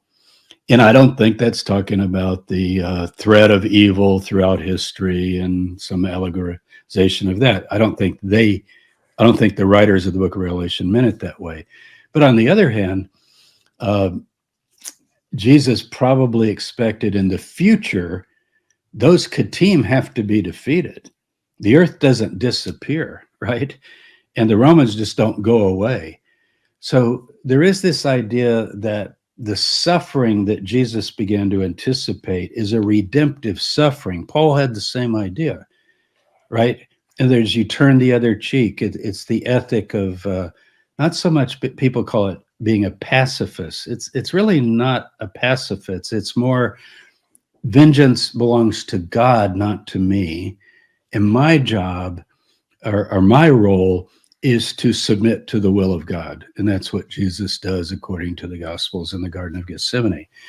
So I think they are expecting a concrete, real future, and it's not end of the world. End of the world is a terrible mistranslation of, that phrase it's used in the Dead Sea Scrolls. It's also used. They talk about this age and the age to come, the close of the age, the last days, and so forth. So they're reading things fairly literally, but with God on their side, if you know what I mean. So maybe they thought, like, I get the idea, there's a scroll called The War of the Sons of Light and the Sons of Darkness, okay? That's the name of the scroll. So it's a war. But as you begin to read how that war is going to take place, they get so much supernatural help that it seems like it's not like a normal war. Because who could defeat the Romans? Give me a break. 24 legions, you're really going to beat them? I don't think so. But they believe God will give them the victory, you see. But it's still a war. And they're preparing. Like they're getting their banners together and their weapons and so forth as they describe it. So it's hard to know sometimes, just like in any text, how literal do you take the literal? But I don't think it's ever never land. I think it is here and now. It is naming definite powers that they faced in their time, just like the book of Revelation talks about there are 10 kings, 5 have fallen, one is to come, and so forth. These are probably Roman emperors, including Nero, we think. These are real people, but they're going to get defeated by God. So Vesuvius would be a great example, right? 79 AD, summer of 79, you get a volcano that they thought was going to destroy Rome. Pliny the Elder is burnt up in the fire. His nephew, Pliny the Younger, is in a ship watching, Pompeii and Herculaneum go down. And they probably thought, this is it.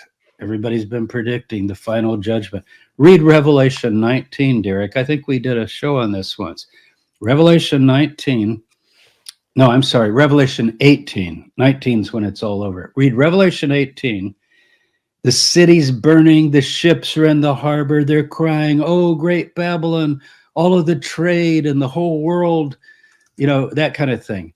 So imagine 9/11 or something like that being described, and people that think the United States is Babylon, they would be thinking, yeah, God's bringing them down through their own enemies or something like that.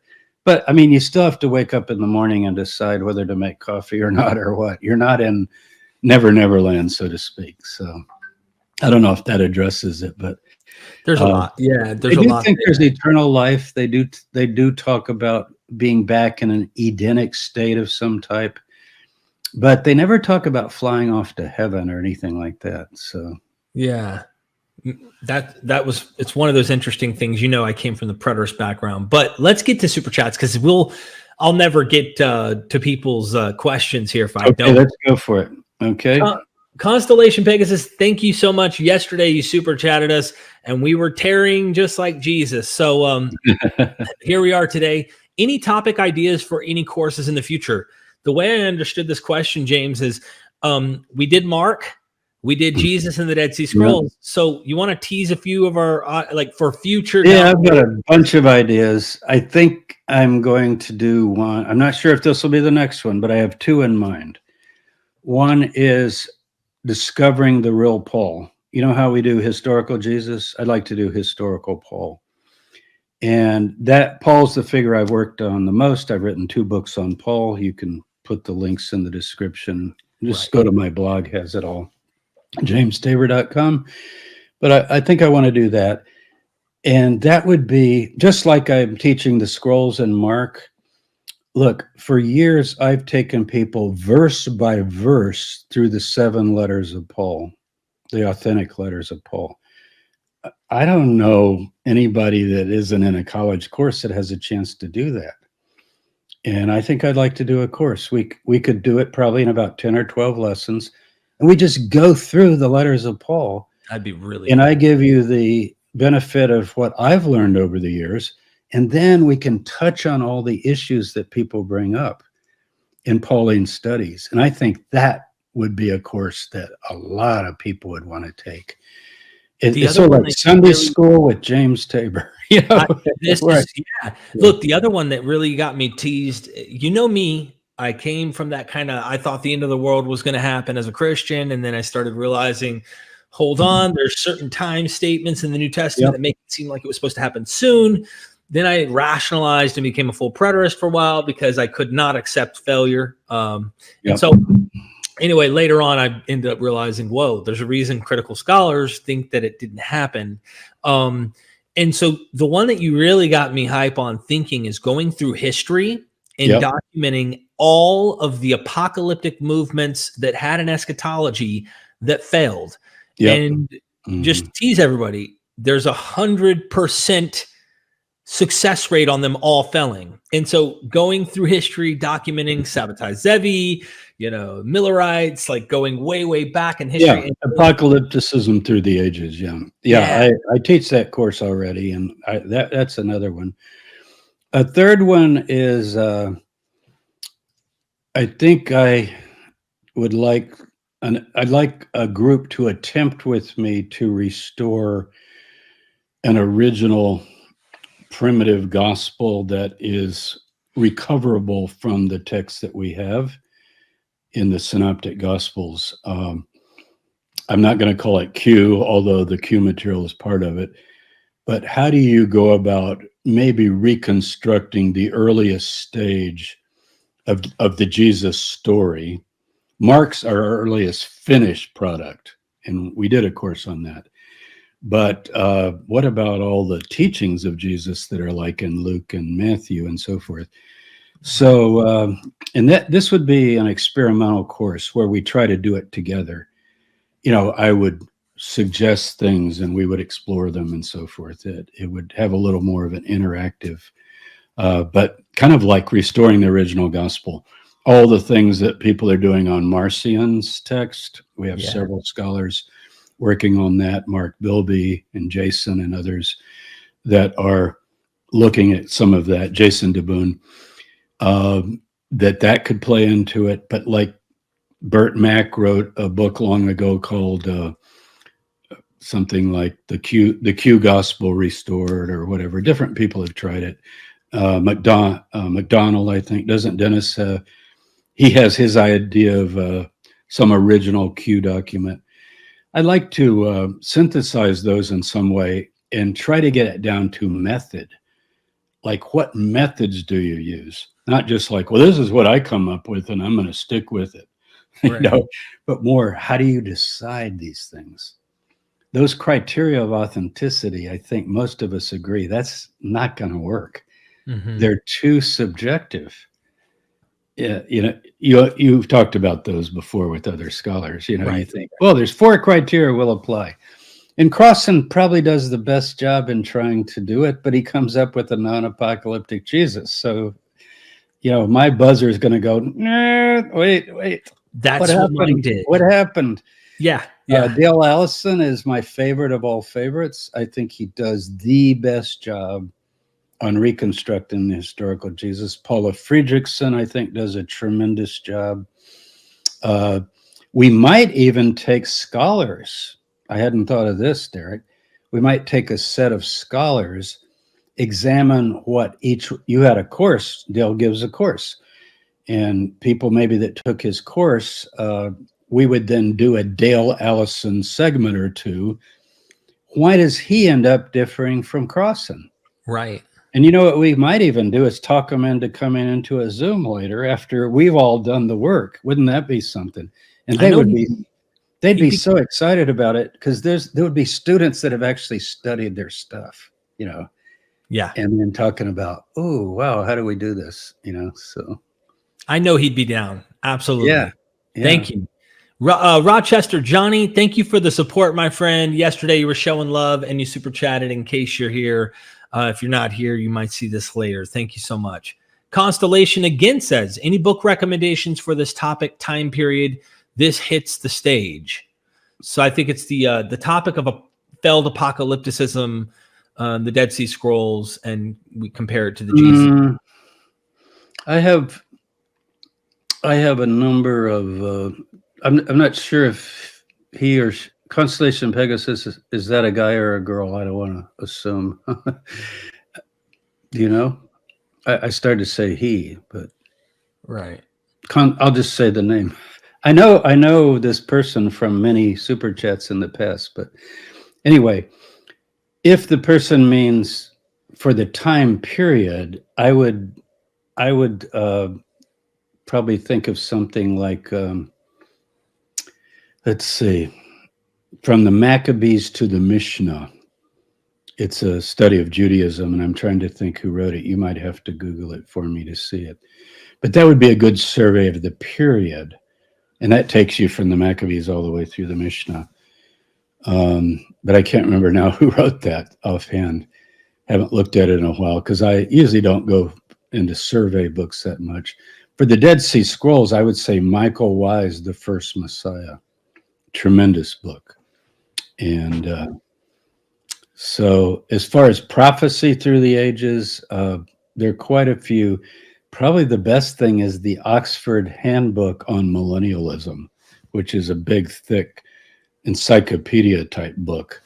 But that covers not just biblical, but, Japanese, Asian, Buddhist, and all kinds of views. Anybody that has a sort of future utopian hope and thinks there's some way to predict when it's coming.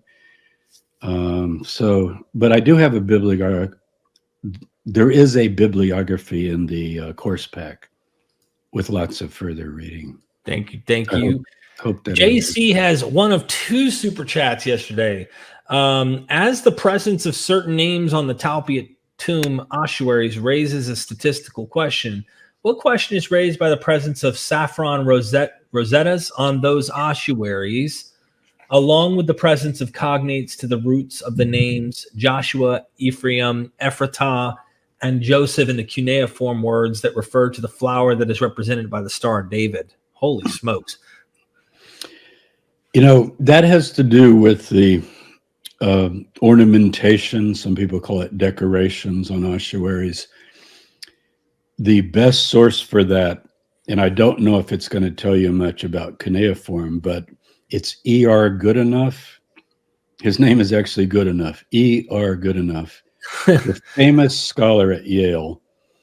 He would be the Jonathan Smith of his day. Ooh. Jonathan Smith was my teacher on Hellenistic religions. And he wrote the big multi-volume thing is probably too much to buy, but there's a 1-volume edition, and it's on Jewish symbols.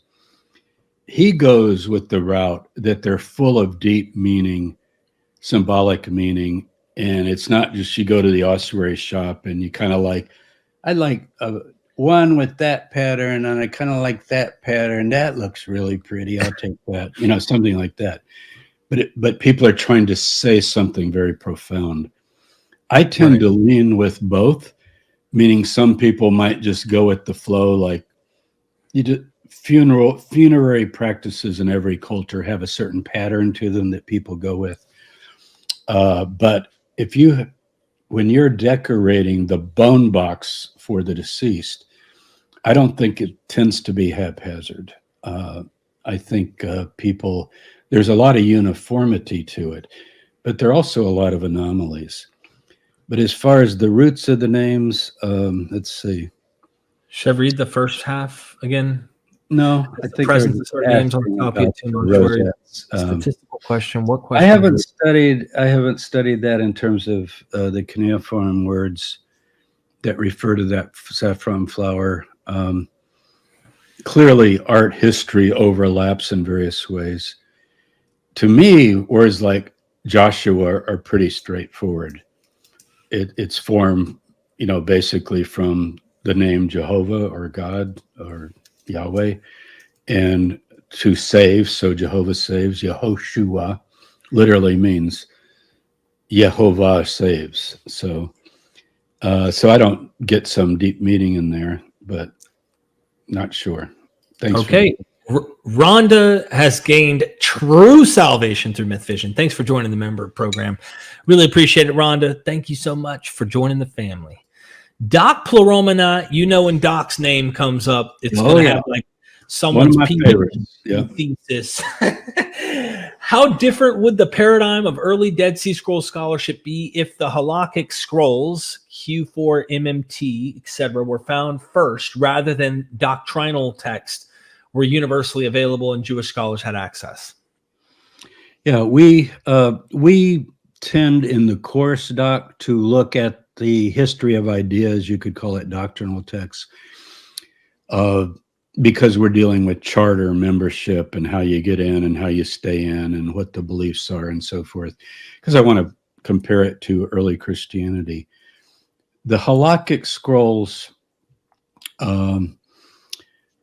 are very, very important because they help us to try to understand what the relationship was in interpreting the Torah, particularly laws of purity in the temple, that to this group would be a very big deal.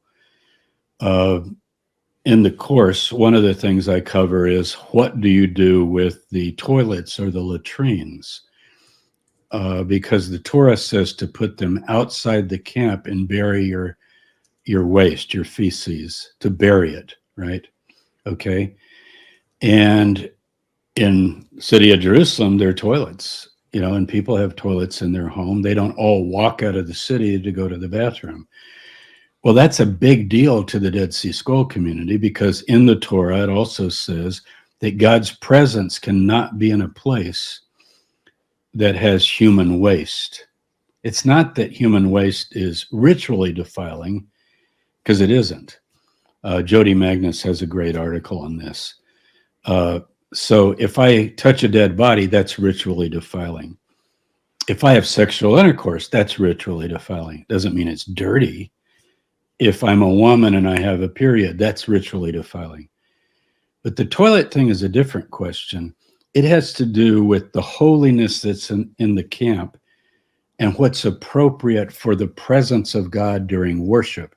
And what this group believes is that angels hover over the assembly when they gather together on Shabbat, the Sabbath, and on the festivals. Also, it has to be on the right day according to the calendar. So if you're meeting on a Yom Kippur that's not really Yom Kippur, according to this group, and the Pharisees are meeting in Jerusalem on another Yom Kippur, that comes up in the scrolls because the wicked priest comes down on Yom Kippur for the teacher, and it confronts him because he knows the teacher can't do anything on Yom Kippur. Does that recall the 1973 war when the Arabs attacked the Jews on Yom Kippur? It's because not a holy day in Islam, we can go kill Jews. And if you've seen that new movie out, Golda, it's about 50 years ago to the day from the October attack, was the attack of Yom Kippur. So sometimes halakhic stuff can have to do not just with what Paul calls touch not, taste not, handle not, like, ooh, ritual defilement, I can't go to the temple. It can also have to do with what allows the presence of God to come in. So we think they're a celibate community in Qumran itself. Why? Because sexual intercourse can keep the presence of God away. And the best way to keep the best way not to be defiled sexually is just don't have women in that community. But the group does allow marriage and having children and people who do get married. So it's more like a kind of spiritual headquarters, like a monastery you would go to, a Buddhist monastery. And you could even be married, but you're in the monastery for special devotion and spiritual discipline and so forth.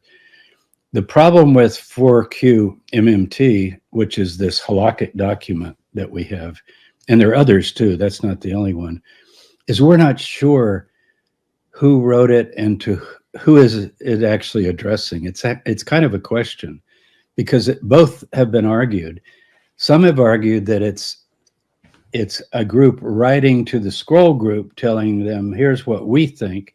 Most of us think it's the scroll group writing to the Jerusalem people and saying, here's what you need to clean up in your own religious practices. Halakhic, by the way, means the way you observe the Torah in very strict, in a very strict way, down to what regulations. So let's say if you spit in the assembly, like you got to cough and spit, or let's say your robe comes open and your genitals are exposed in the assembly. What happens?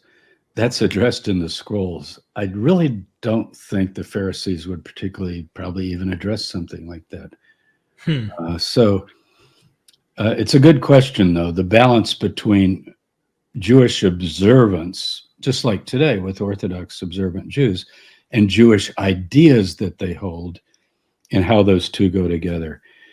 There's such a thing as being orthopraxic, which means you follow the rules of your group, but then your ideas could range from reincarnation to no reincarnation to eschatology to this idea to that idea.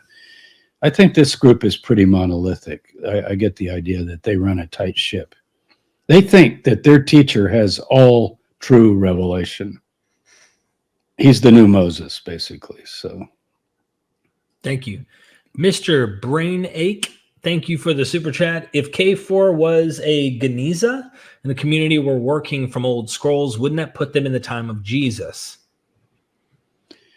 Well, whether it was a Geniza or not is a question. The way they've been found all on the floor of the cave, it's been extensively discussed. Might indicate that, because in a Geniza is where you put old, worn out scrolls. But all of the K4 material doesn't look old and worn out. It's been deteriorated by weather, by moisture, and most of all by varmints that have gotten in there and like chewed the stuff. Because leather is edible, it is an organic substance. And these are on leather primarily, not parchment or papyri. A parchment is like a cured leather that I guess a self-respecting mouse might not want to eat. But leather, we've had at our house here a couple of leather coats ruined by mice in an attic once. And it's because, they like the leather. So, or maybe they like the dye in the leather. I don't know. But so I'm not sure it is a Geniza, but it doesn't put them, well, let me put it this way. As far as being written in the time of Jesus, I don't think. But as far as them existing on down into the time of Jesus, yes. This group was active, as far as we know, right up until the year 70. And we think they fled the community when the 10th Legion had destroyed Jerusalem in the summer of 70 and came down and burnt the palace of Jericho, Herod's palace at Jericho, and then came on down and ended up at Masada. So if the theory is right that they hid their scrolls at that time, and that it wasn't a Geniza, then they would have hidden scrolls that date back even earlier. There has been carbon dating of some of the scrolls, and most of it comes out to be 1st century BCE. I think there's 1 or 2 texts that are from the 1st century CE. I'm not much convinced by the Geniza theory because it looks like there might have been shelves or something. Remember, scrolls are very light. They're just rolls. And that maybe they all collapsed and everything then is just topsy-turvy.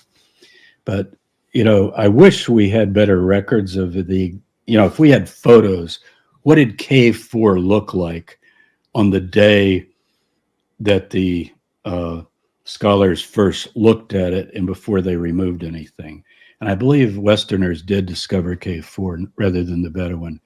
But you never know with the Bedouin, because sometimes they'll discover a cave and take some things out. And then later, these were Jordanian scholars and some Catholic scholars from Jerusalem who were coming down to find more scrolls, Father DeVoe and so forth. But that's the kind of question we can discuss in the course. We can talk about that. And I have articles on that, were the scrolls of Geniza. We have whole articles on that. Thank you. JC has another few interesting questions. Is donkey riding in the Bible an act of performative humility alongside the ancient Near Eastern custom of deities, kings, and their chariots as the burden of asses? Yeah, that comes up a lot when there's a prophecy in Zechariah 9, verse 9, I think, about, lo, your king comes to you, humble and triumphant, and he's riding on an ass. And there is that text, I believe it's Solomon who's anointed as king at the foot of the Kidron by the Gihon spring. And I believe he's pictured as riding on a donkey. I don't know if it's exactly humility, not coming in riding a war horse, like, say, Revelation chapter 19, the white horse with somebody riding it. I think it's in your trailer, right, of somebody riding a white horse. Yeah. I'm not sure who that person is, but I would never know. I could never figure out who that person is. He has a white beard and white hair, but when we go to do the outro, we'll play that for people. Play that, and people can decide who that is, and be sure and look for Robin somewhere on one of those horses. Exactly. Exactly. I do know that what I do find interesting about the whole riding on asses is Dionysus does the same thing. So there's an interesting something to do with asses. JC also asks another question. I think the sense of salvation in the name of Yeshua is derived from the Asu of Asupiru, healing branch. The root of Joshua is the Asu of Saffron. Yeah, I don't know. I mean, my sense of Hebrew, and Greek's my best language. I majored in Greek. My Hebrew is pretty good, but if you're going to take that kind of etymology or that kind of derivation of names, you would have to, it seems to me, you'd have to leave behind what the words come to mean from at least 5th, 6th, 7th century BC in the text that we have, because clearly you've got the Yod He Vav He as part of these names, many of these names, and then you've got verbs like to save, and it's not any holy word or anything. If I almost dropped this book in a fire, and I'm speaking Hebrew, anciently even, and I grab it out, and then Derek says to me in Hebrew, "Oh my God, you saved the book," he would use the same word, saved, as you need to get your soul saved, like a Christian evangelical preacher might mean it.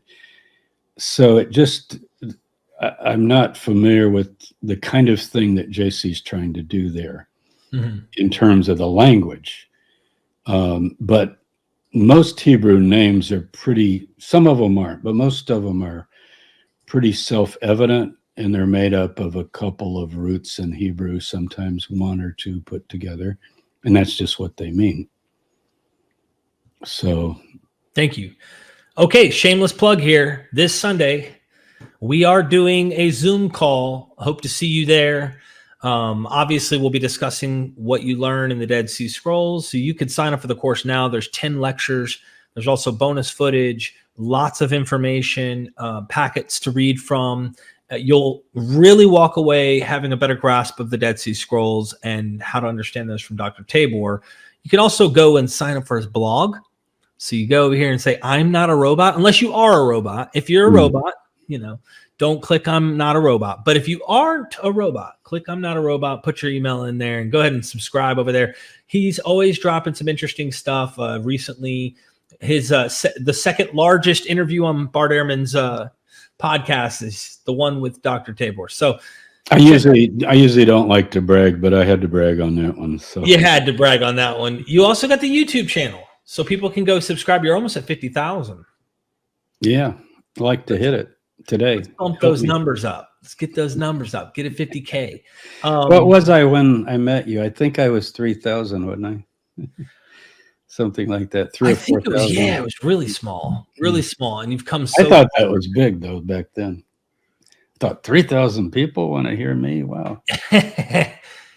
Let me. Yeah, I have one video that has like 800,000 views, and I'm still trying to figure out how that could be. But did somebody just sit there all day? As Bart said, I know I've paid my relatives to do it for hours, but 800,000, that seems like a lot. That was I'm starting a poll, just giving people a few minutes just to be able to. I'd like to know anyone in the chat who's signed up for the Dead Sea Scroll course. So if you haven't, no judgment.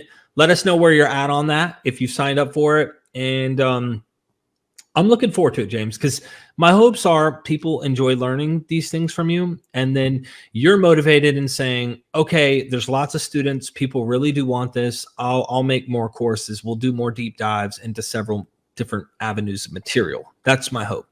So we did get a super chat. You want to hit that, and then we can come back and see what the votes are at? Yeah. Okay. Sure. Here we go. Atif Bengesh, forgive me if I butchered your name. I am a thief who came at night and stole his mother's heart. That day, storm tip came from the east.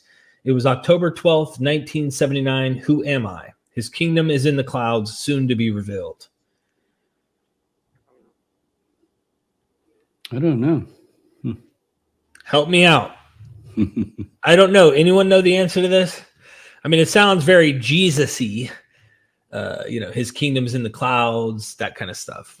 But as far as 1979, 79, I don't remember that as a date, a big date for. I'm trying to think.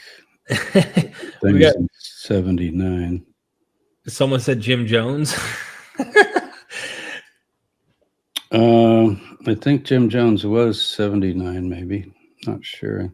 Vrian says that is a riddle I cannot solve. Help us out. Is Atif going to tell us, or tell us the answer? We have to pay him $10. Someone tell us the answer here. All right. Make sure you voted. I'm giving you 5 seconds. 5, 4, 3. There's a delay, by the way. 2, 1. Did you vote? How many people you got out there, Derek? Well, I'm about to end the poll. I just wanted people to be able to get their vote in before, because there's a small delay. All right, let's go ahead and do it now. So I hope everybody voted. I see the toll changing each second. So, all right, here we go. In poll. Sorry, you didn't make it in the kingdom. Now you're going to be on the outside banging on the gate doors. All right. It says, have you signed up for Jesus and the Dead Sea Scroll course? 62% said no. And 37% said yes. There's only 27 votes. So it wasn't a lot. That's Not many people voted. So we'll see you Sunday. It's noon Eastern. We had to pick a time. It's never perfect for people. You could cynically say, yeah, what did you try to hit the church time? This is when Christians go to lunch after services, right? To the cafeterias or something. But it really has to do with trying to pick a time that can fit people worldwide to some degree. And Sunday is more likely a day off than Saturday for people. So that was kind of how we chose that. And it's worked pretty well.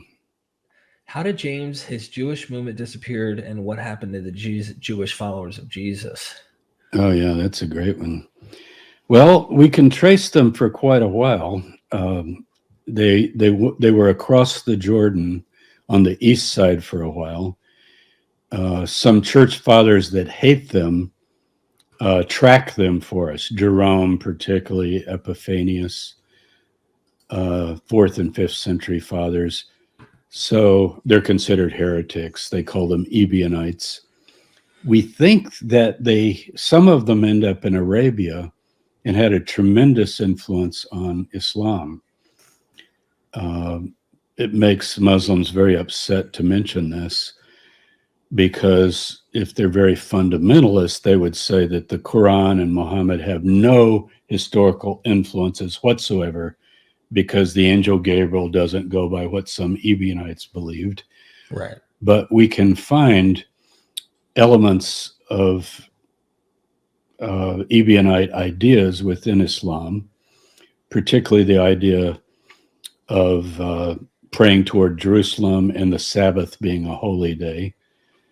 And we do know there were Jewish communities, but there are also some elements of Islam, some of the tales and stories and the different kinds of traditions, hadiths, that seem to parallel the Ebionites. If you know Robert Eisenman, who's done so much on James, his expertise is actually not early Christianity, it's Islam. His PhD is in Islamic studies, Near Eastern studies.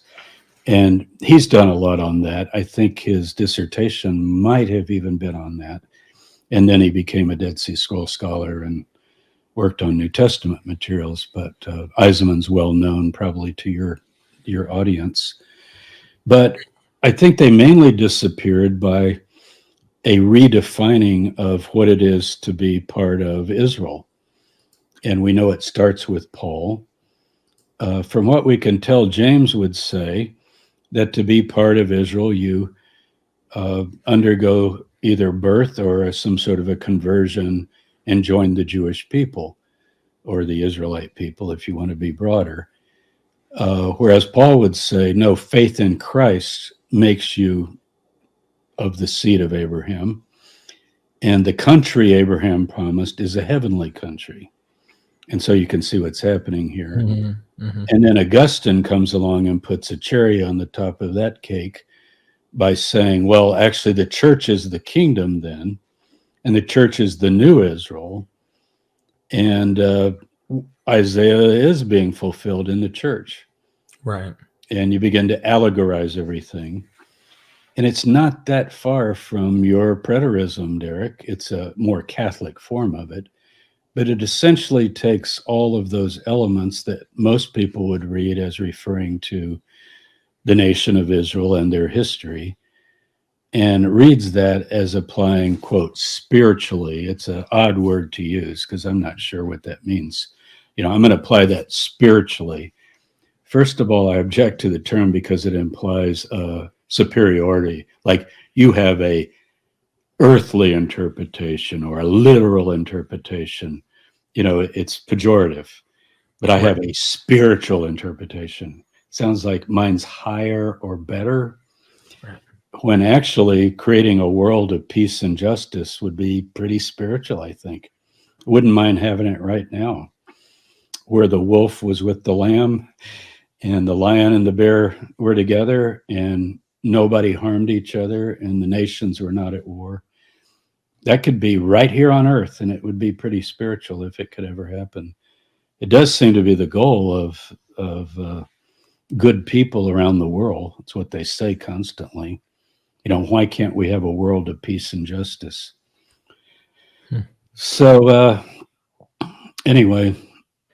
James, I love you. Thank you so much for your time, the hard work you're putting in. I hope people will go sign up and join us for the upcoming Zoom this weekend. I'm trying to think of this October 1279. What happened in 79? There is some stuff that happened, of course. Oh, no. You talking about they were talking about like going back up, saying something about I am the servant. You will hear it appearing from New York City. A sun will rise, it will shine, and you shall see. Just But who is saying this? the person who super chatted, Atif. Does he think he's it, or he wants us to guess? I don't know. Yeah, it sounds like it. Mm-hmm. Oh, I have a file, Derek. Maybe I should teach a course on this. Messiahs I have known. I have a file on messiahs, like people that have written me. Mm-hmm. I get 5-6 page handwritten letters, and they tell me everything from I'm Jesus to I'm this, I'm that. Right. And as Jonathan Smith once said, paraphrasing, I think Gershom Scholem or somebody, he said, the study of magic is nonsense, but the study of magic is scholarship. So lots of these, you get it? So yeah. lots of these crazy ideas, I think, are pretty crazy. People in various mental places claim to be these different figures and so forth. But there's actually a way to study those kinds of things to try to understand what are some of the psychological states of mind that lead to that. And it actually can be quite enlightening, not making fun of the people. I'm not really going to do a course on it, but I've got a thick file I call my Messiah file. I've got it over here in a box. It's probably over 200 letters I've collected over the years from what we would call crazy people. And that's not necessarily insulting. Remember, Jesus, the relatives go, he's crazy. Get that guy out of here. Right. It's just like somebody that thinks they're the person. My list of engagements with people who have written me they're going to pale in comparison to yours over the years, but we kind of talked about this once offline. But so you have quite a few? Oh yeah. Lots. I very openly say I come at this kind of coming at it with a naturalist angle of understanding these religions. I don't think there's any magic. I think they're man-made. I think that humans have made them and adapted them and molded them. And I think that a lot of this is in the mind. That doesn't matter. People see my heart. They see that I'm a human. Who cares? I get these emails about how I'm chosen. Like you'll see, like there's just all these things, and that there's some messenger, and there's always something there. And I get this all the time from people. And then sometimes I get these like death threat type, like I'm coming to crush you enemy, serpent's head, devil worshiper. Yeah, I had a lot of those during Waco. In fact, one of them I had to turn into the FBI because it was a package that was ticking, and I had to go pick it up at the campus post office. And they said, Dr. Tabor, this is ticking. Do you want us to call the authorities? And I said, absolutely.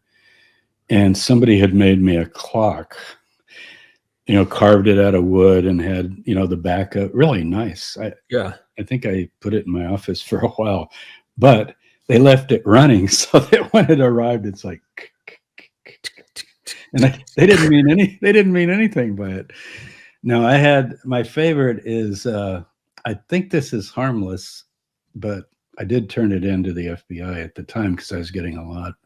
That was from helping work with David Koresh on the Waco stuff, which I did, trying to get him to surrender and so forth. Yeah. And some people loved it. Some people love David Koresh for his sort of militant anti-government stance. Right. But other people, of course, say, well, you're a cult apologist. You're trying to defend some crazy person like that.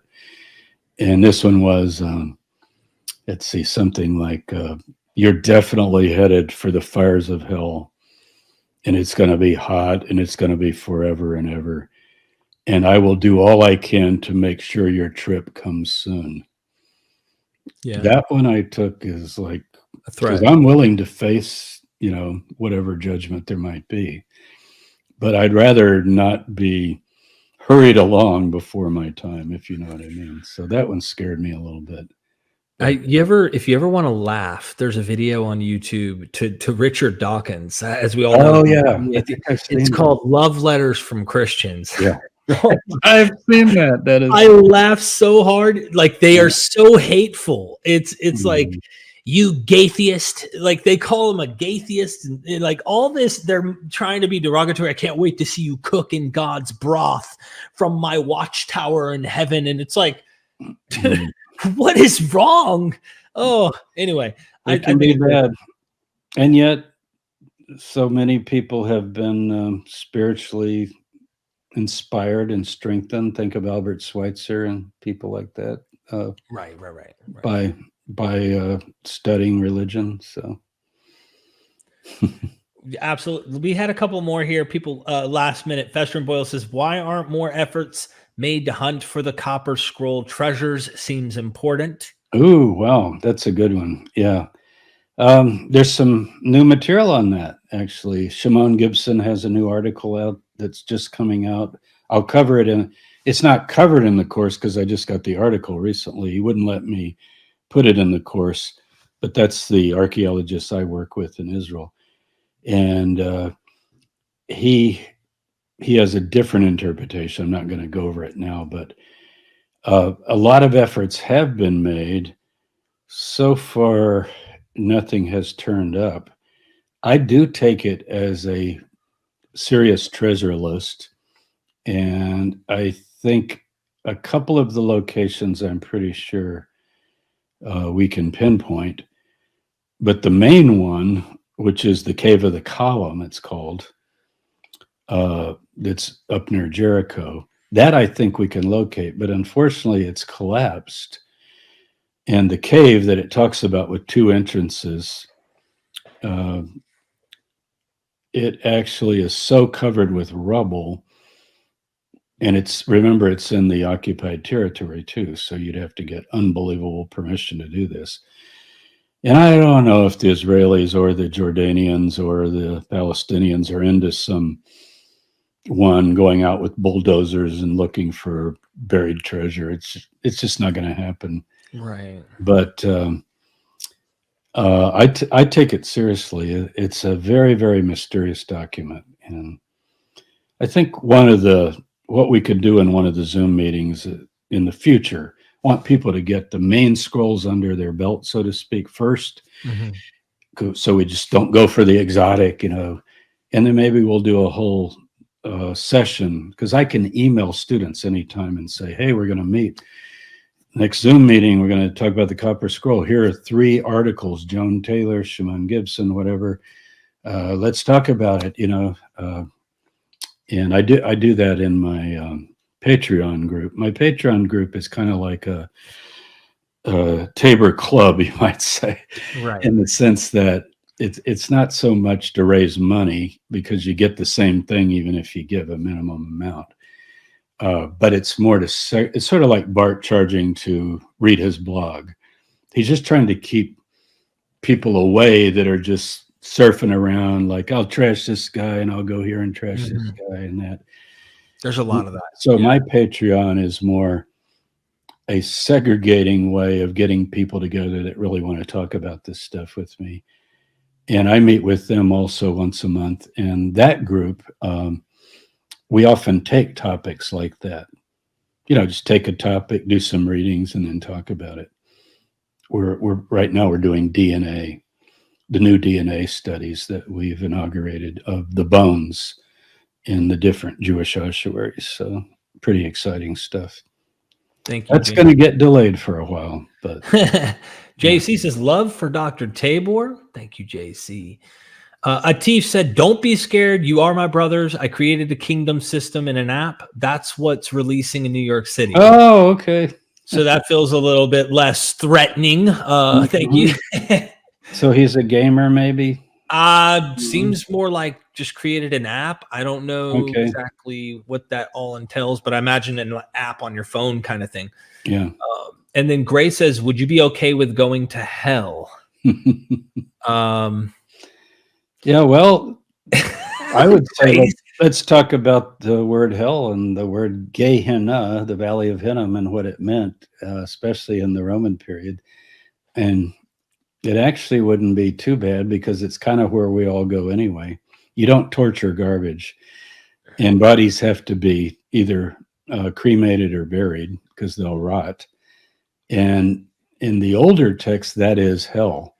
Did you know that when the King James was translated and the Apostles' Creed during the Elizabethan period, remember where it says Jesus descended into hell and on the third day rose? Right. Everybody like, oh my God, he went to hell. And that's because the word hell in English was hull, like that, which is our word whole. And you have other texts of the period where somebody said, I put my potatoes in hole. Like they put them in the hole for the winter. And it actually meant the grave. Bart Ehrman has a book on this, right? Talking about heaven and hell. So the original meaning of hell, even in English, was a hole, a grave. Sheol is a grave, basically. And so I guess I am going to that hell because I think humans die. There are two things I think about humans, Derek, and I'm going to apply this to you. You were born of a mother and a father, egg and an ovum, or not an egg, sperm and I said an egg and an ovum. You'd be kind of weird. I would look Sorry. weird. Let me start over.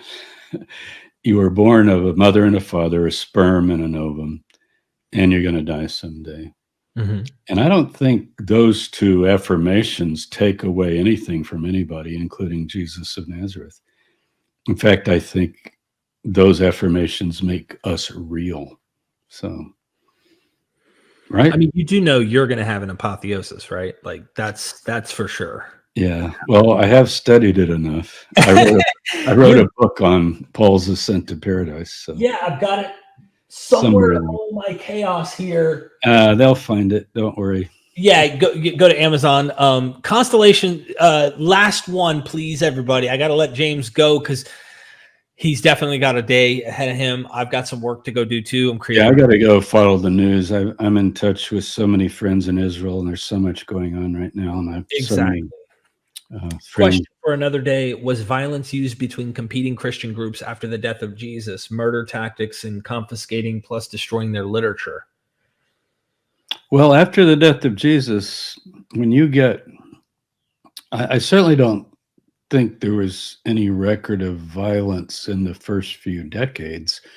But when you get into the 2nd and 3rd century, the rhetoric becomes so violent that you have to wonder. And then we do finally have tales of competing Christian groups that are so damning each other to hell that you get that kind of idea that I mentioned where like, you're going to hell and I'm going to speed it up a little bit. Right. You know, if you think about it, probably the craziest thing about Christianity that could have ever developed is after Constantine, particularly, that you could have a Christian army. Think about that. Think about it. It's just astounding.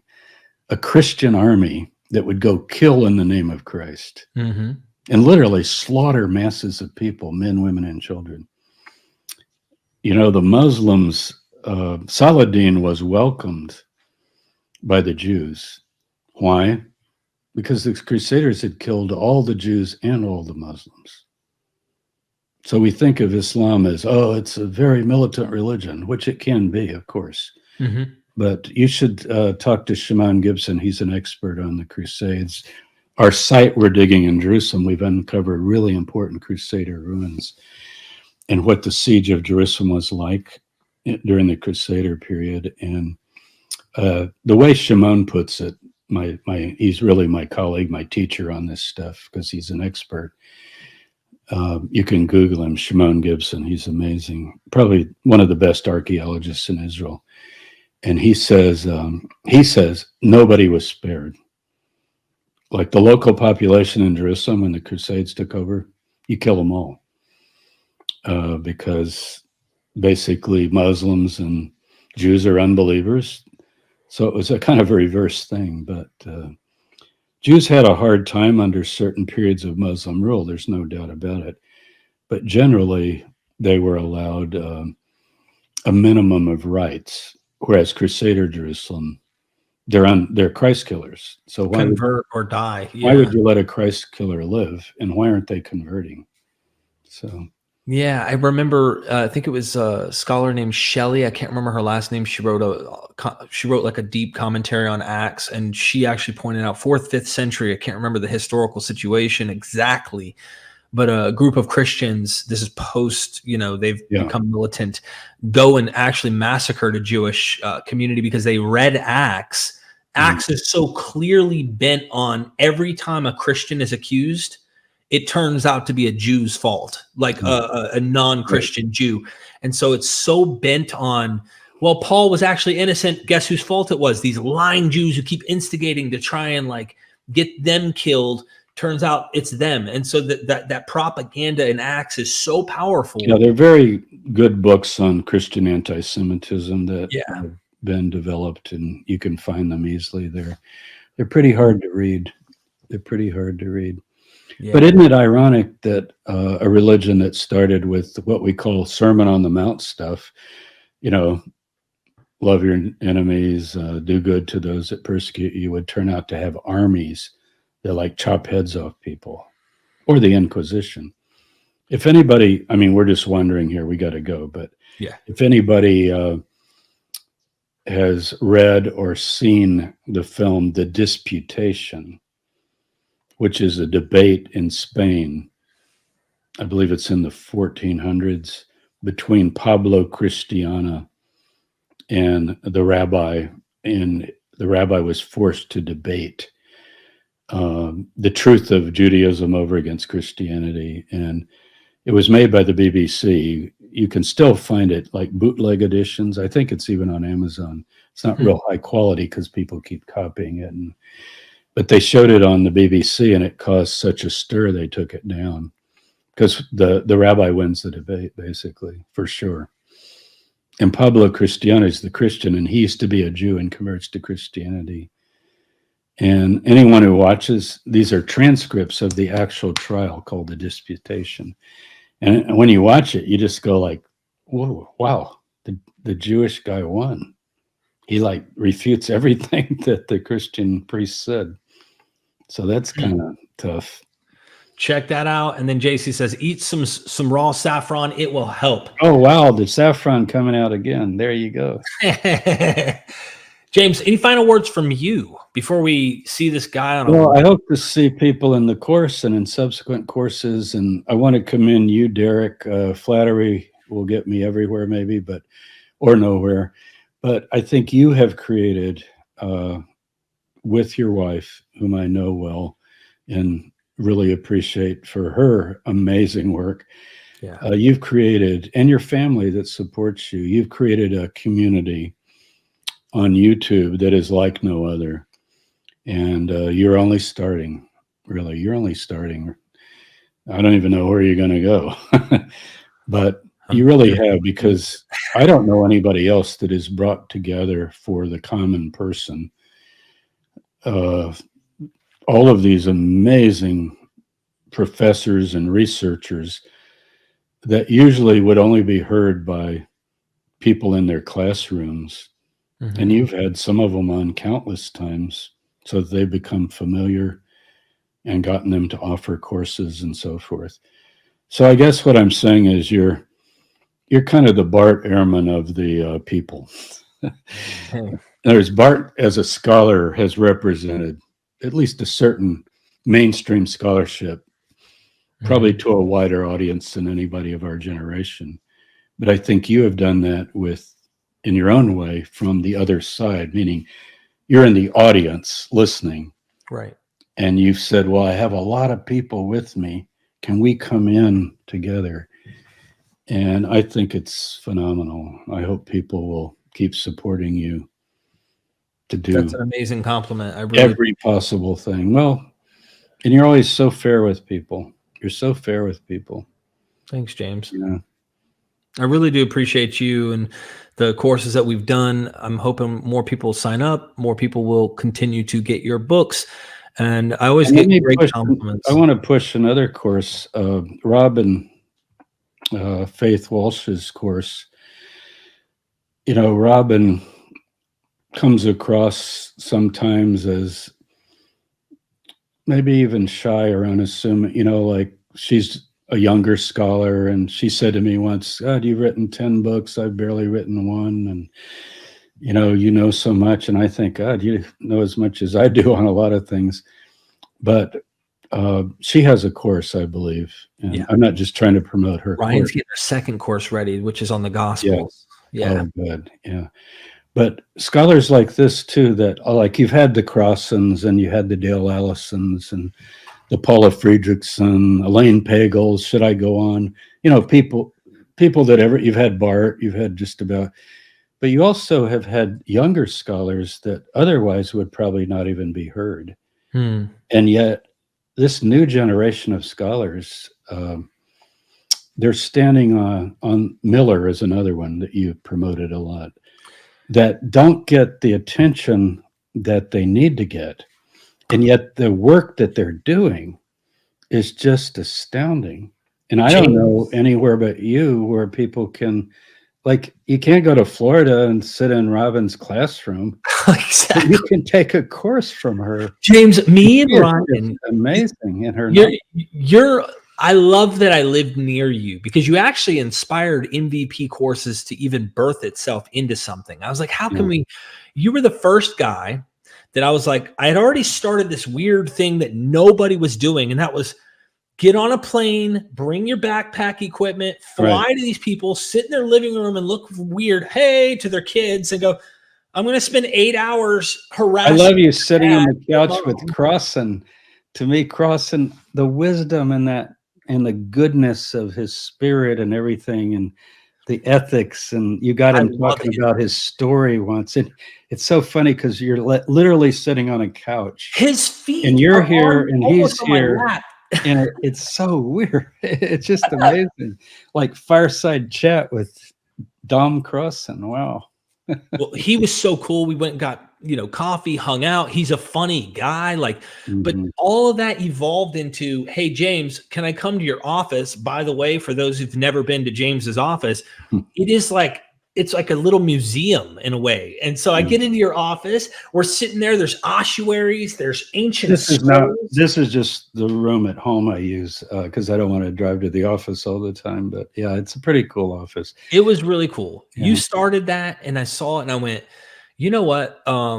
Let's do this more. And so then I flew to see Robin and then I flew to go see Del C. Allison Jr. up there at Princeton. Then I flew and I flew and I flew. And now we're even flying scholars in, Dennis McDonald. And also Dennis and I go back a long way. And we had a couple of really good encounters in Europe once at a conference where my late son, David, who passed away 4 years ago, was there with us. And I have a picture of Dennis and David and I and my other son, Nathan, sitting around in Vienna, Austria.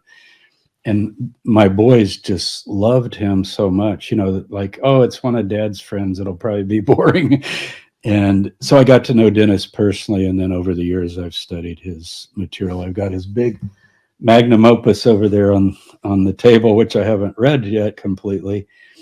My problem is just, I'm 77 years old and I feel like I'm 30. And yes, you do. I really do.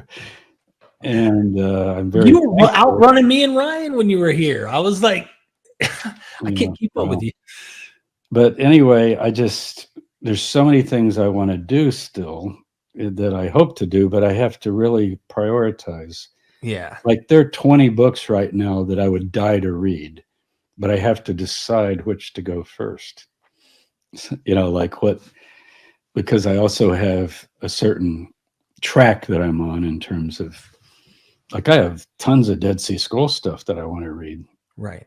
I'm here with the Dead Sea Scrolls, but there's all this new material coming out. So I can't just read all day. So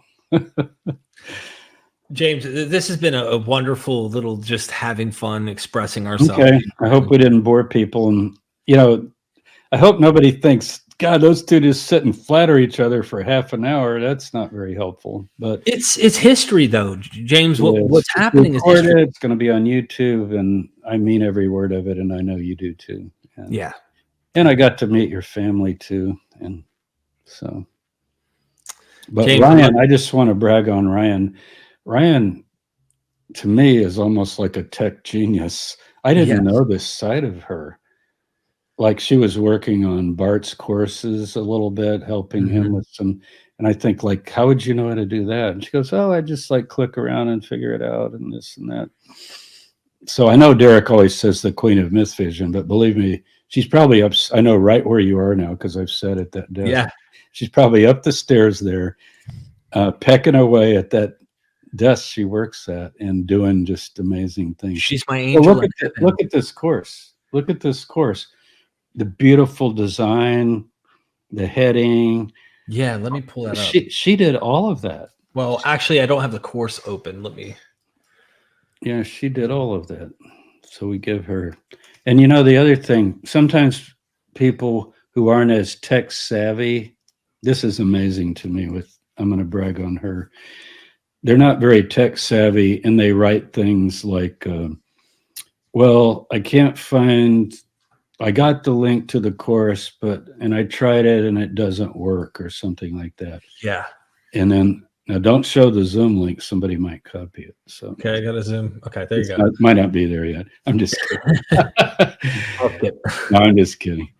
But anyway, and somebody like, well, I made a password, but it doesn't work now. And, you know, people get mixed up on things like this. Right. Did you know that you probably know that she will write like an individual student personally an email and say to them, okay, what did you do? Tell me exactly, you know, and help them get back on the course. Because people, what kind of personal service is that? And I know she's very busy, but I'm going to tell you, just to be very frank, there's no words that express this. I mean, I'm saying them, but they don't do justice. I could not do what I do. I would not have Mythvision. We would not have our second channel. We wouldn't have courses if it weren't for her. We do the edits, like you said. Everything that Bart puts out, from his YouTube to his courses to everything, we edit those. We do all that for him, as well as our own materials. We are trying to grow that. And if it weren't for her, honestly, I could sit in front of this camera and talk about a book I read. And that's about as much out of Mythvision you'd get. If it weren't for her, our children, we have 3 boys, I just wouldn't know what to do. Yeah. Well, you guys are exercising, trying to eat right, stay healthy. So this is all good.